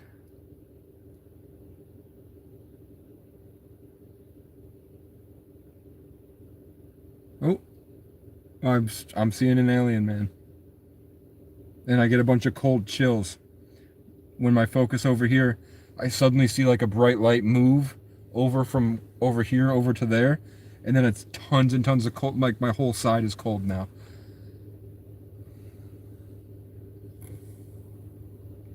And then I saw another beam of light, and I literally heard they're harvesting you. And then I saw a little black thing that says, "Don't say it." What would you guys do? I'd just get up and keep going. One of the craziest things that ever happened to me is my friend picked me up and said, "Look, we're going to go somewhere." So me, him, and his girlfriend go to this random place in the middle of the woods, and there's a cabin there, or a double wide, and we go in, and I had just prayed to God like that morning, or like literally right before he showed up. I said, if there's like a benevolent angelic presence, like Archangel Michael, or something good that is good and is not bad with no negative intentions, and there's just an angel that would like to use my body to do something. At that point, I had given up on life so bad. The suicide attempts didn't work. I was just like, sure. If you want to, Archangel Michael, go for it. If that's the case only. If it's benevolent, if it's of God, and it doesn't have any bad intentions, it's not going to use me or possess me, it's going to take me down the road or whatever, I'll let you have the body, whatever. And that was back then. I don't feel that way now. And then literally my friend shows up and says, let's go. So I'm like, sure, let's go. And then he takes me to this random place in the middle of the woods. And there's a girl there who's 45, but she's dressed like she's 17. And she said, I did ketamine. And that's why I dress like a teenager now, because I realized, like, oh, I can dress however I want. In her own words, didn't say teenager, but just dress however you want. And then Supernatural starts playing. And it's the episode of Supernatural where Castiel, who's an angel that possessed a guy who said literally what I had said a couple hours prior. And Castiel was pleading with God, saying, dude, the guy had no idea what he signed himself up for. He lost his family. He had a wife and child that he left behind when he allowed me to inhabit his vessel. Send me back to heaven and give him his life back, please. And then after that scene ends, everybody just gets up and leaves. So it's time to go. As soon as that happens, everybody's just like, okay, time to go, everybody. So we get in the car, and then as soon as I'm in the back seat, they just get out of the car and leave me in the car. And then they go out, and I see them get butt-ass naked and run into the woods in the middle of the night. Then I'm sitting there, and I hear the same thing that I heard over here. I heard in my head said, what would you do if nothing was real? What would you do if you were the only person that was real and everything was fake? And I was like, can you prove it? And then all of a sudden, behind that double wide in the middle of the woods, up in the tree line, a bunch of green lights, like 20 of them, green lights scattered around the trees, shined. 20 green lights, like little tiny lights, like night vision goggles or something. It wasn't like laser pointers, it was just green lights. And they were like, you're on TV. What are you going to do about it? So I sat there, fucking panic attack in the back seat, staring at the lights. And I was like, okay, so the bravest thing to do would be run into the forest and see what that shit is. So I went, and as soon as I was thinking about the decision, going into the forest, I was thinking about it, thinking, like, extending my light, like, to imagine myself going into the forest. And as soon as I got up and I was certain of the decision to go into the forest, as soon as I made the first move, suddenly some random person walks out in the middle of the night. I'm talking like 1 a.m. Some random person walks out from behind the building and is walking like a robot, like this, from behind the double wide, and walks like a robot, and just... What the fuck was that?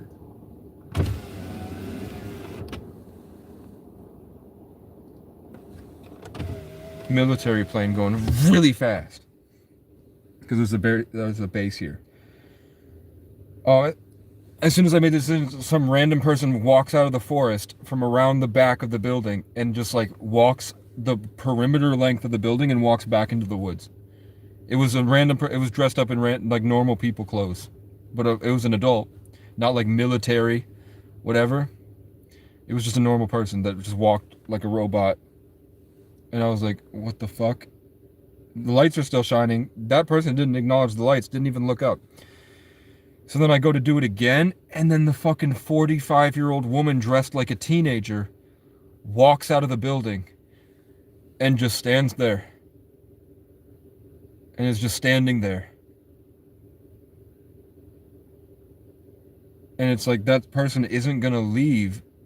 So it's saying, basically it was like, would you go?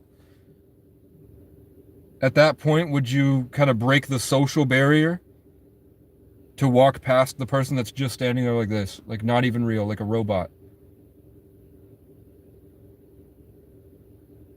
So I went and I was like, it was the whole universe was judging my decisions in real time. So I was like, I think I'll wait till she leaves. And then she just walked right back in. And that was like God saying, that's the level of bravery you're at. And I've gone further than that since. I've done things that are further than that with this knowledge and understanding that there's at that level of God. But back then, I was like, okay, I'm not gonna go see you in the woods. I was imagining in my head, I was like, if you're aliens or something, you'd probably just kill me.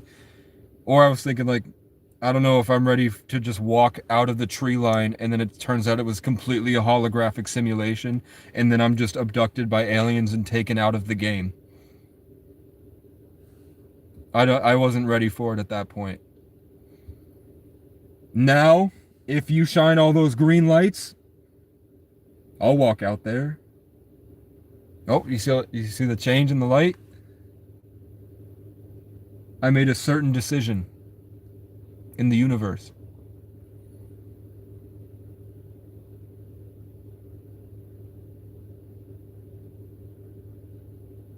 And the Matrix doesn't like when you break out.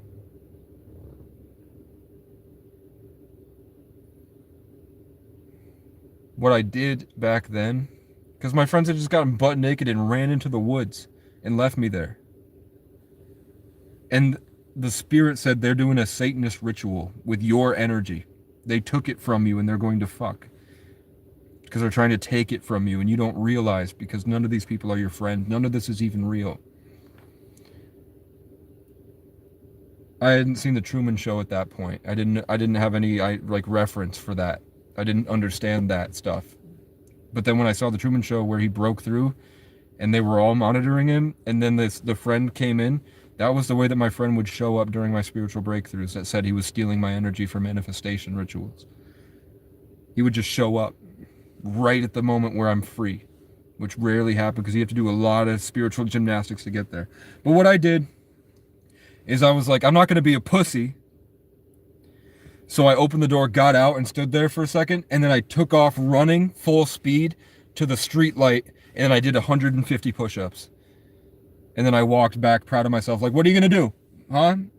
Walk to me then.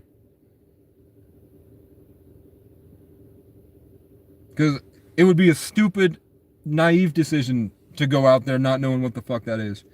So if you could do all this, just walk up and explain to me what's happening. Just flat out say it. And then I get back in the car, and immediately the test was over, right? The moment ended. And then my friends just walk out of the woods, and I was talking about fasting, sunlight, probiotics, all this stuff. That's what I was doing back then. They open up the side door, and they take the Danimals fruit smoothies they had, and they literally open it and go, drink the sugar, Casey. Drink the sugar, Casey. And they're laughing. They're like, drink the sugar, Casey. Drink it. Drink it. Drink it. Drink the sugar. And I sit there like, I'm good, man. And then they just become normal again. And then they drive me home. And I have stuff like that all the time. When you get to that liminal space, like literally the other day I told you I saw a giant being in the sky that told me it was a Nephilim. Like, I think that was 2 days ago. When I say that there's value in homelessness if you're brave. And look.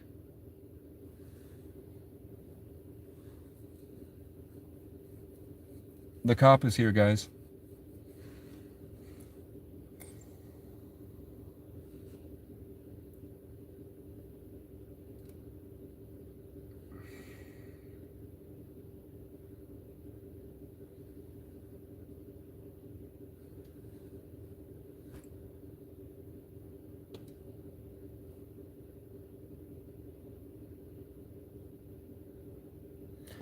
I saw a car. Is he still behind me? Or did he turn? It looks like he turned around and left. But he did pull in.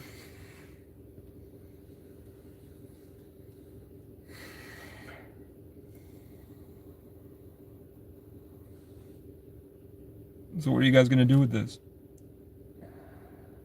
Are you brave enough to open your third eye and get a connection to the heavens and be really present in the moment and understand how much of the present moment you can get to with your decisions and how much is possible, and then just put a curious feeler out, like, if this is true, show me. And if you go out in the woods long enough, you'll see them. Would you be brave enough, or would you force yourself to forget?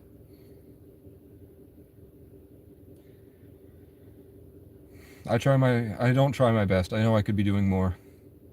I pride myself on being brave and being free, but I don't be brave and free in real time. I've stood up to it before, but it's exhausting to do it alone, and I don't want anybody else to do it with me. So I've been living on the fence because I'm scared of all the times that I was abused.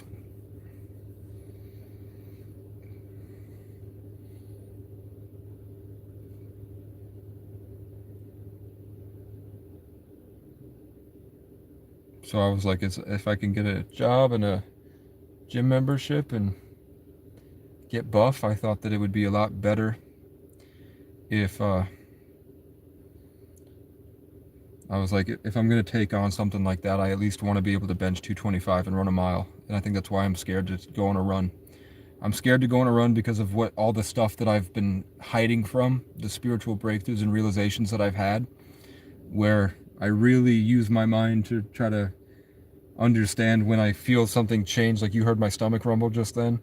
When I hear my rumble right there, and it happens because I saw a literal beam of light shoot energy at me, and then I start to process shit in my stomach, and I hear the voice say, you have to fast.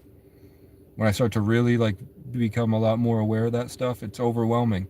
And I don't want to be seen as a schizo, but I know that it's real. So I built an army basically of tarot readers that speak to me directly through videos. So I outsourced my spiritual communication to be able to enhance a tarot reader's spirituality by uncovering the truth about my individual unique energy, so that I could have reinforcement and validation that I'm not crazy, which helps me get through life alone. And then I can start to see the Pukwudgies and the blue aliens and the mantis beings and the moon-eyed people and the blue, and then I'm getting back in touch with the Lyrans, because the Lyrans are the highest vibration. You have to get really high vibrational to meet the Lyrans, and I'm getting back to it. My favorite color, probably red, but green, red and green, red, green, and black, and yellow, and orange, and purple. And I don't really like to, the only reason I would like to house blue is because of the vivid emotions that come with it, but not necessarily blue, but unless it's like bright blue, where it's more like a neon shining teal. I just saw another light right next to me. And then I saw a shadow person right there. There's a lot of them around.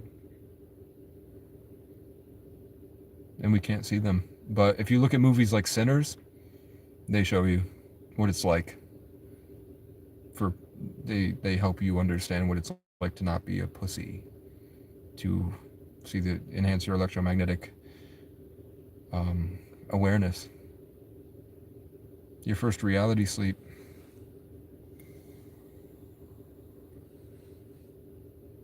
I don't know, man. I would go into the woods and I would stand in one place and just stand there and perceive all the changes around me with hypervigilance. And then you're able to really understand spirits, and then you get these huge breakthroughs where you're really present in the moment and you can see divine orchestration. When you guys talk to me about God, are you guys really understanding how God is literally everything, and God is in all of yourselves, and He's all of your thoughts, and you are God? It's all of you. It's everything in here. Everything that's going on is God. So of course the bird flying is God. Of course the car going down the street is God. Of course the lights in the sky are God. Everything around you is literally God.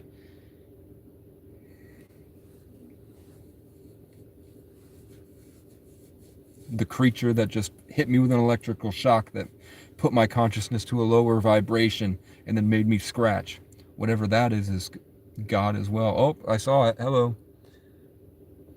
It was a gray.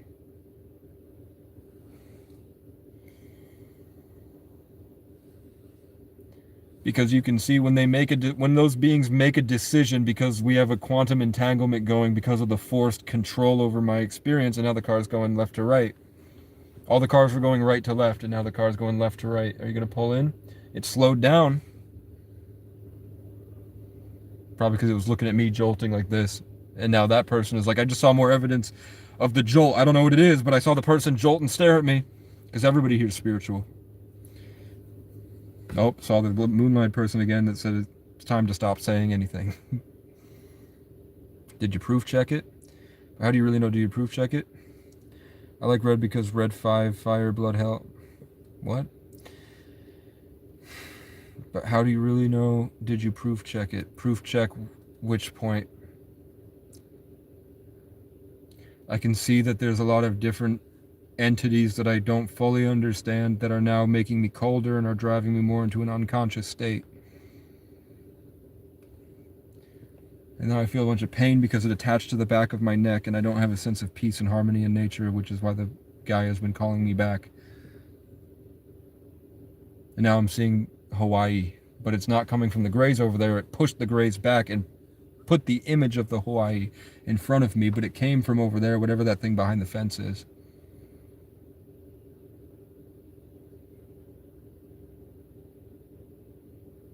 And now I just realized that most of my thoughts were being helped by another entity behind my head that has an agenda to drive my character a certain way that I'm not happy with.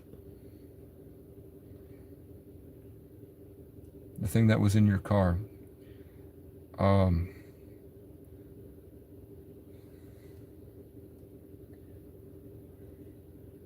you talking about the thing that whispered my name a couple weeks ago? From out in the woods, and then I saw it in the car as I drove away. It was in the back seat. It was a shadow thing.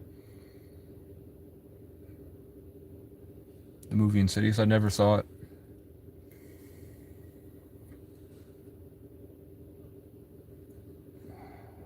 I have a lot of crazy experiences in life, and then people tell me that's literally the plot to a huge movie that the world watched. So I'm like, oh, I'm not the only one experiencing it. What the fuck? So random light just turned on. I tell you, it's always directly in front of me. I don't know what that is. It's like, it's just in the field over there. I don't know what that light is. Literally directly in front of me in a field. It's not a car or anything. I don't know what that is, but it just turned on. Is it like 5 o'clock? No, it's not even. It's 3:36, but it's not like it turns on at 5. I don't know what that is.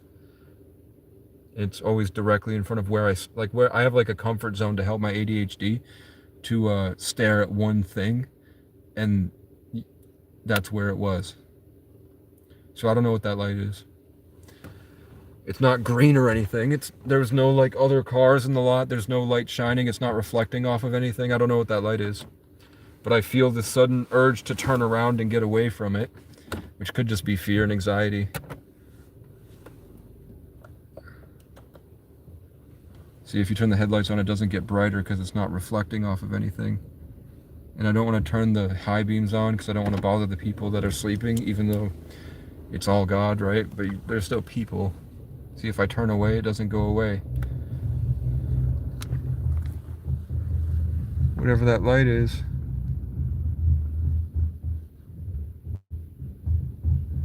It's still just there.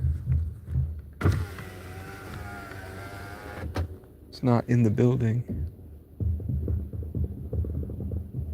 It's not a motion sensor.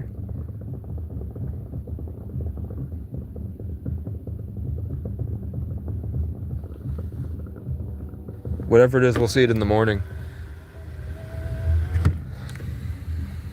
The cop couldn't turn onto private property because this isn't a business. So we can't trespass on the church. So they're going to have to call tomorrow and be like, are you cool with that guy there? So the cop turned in.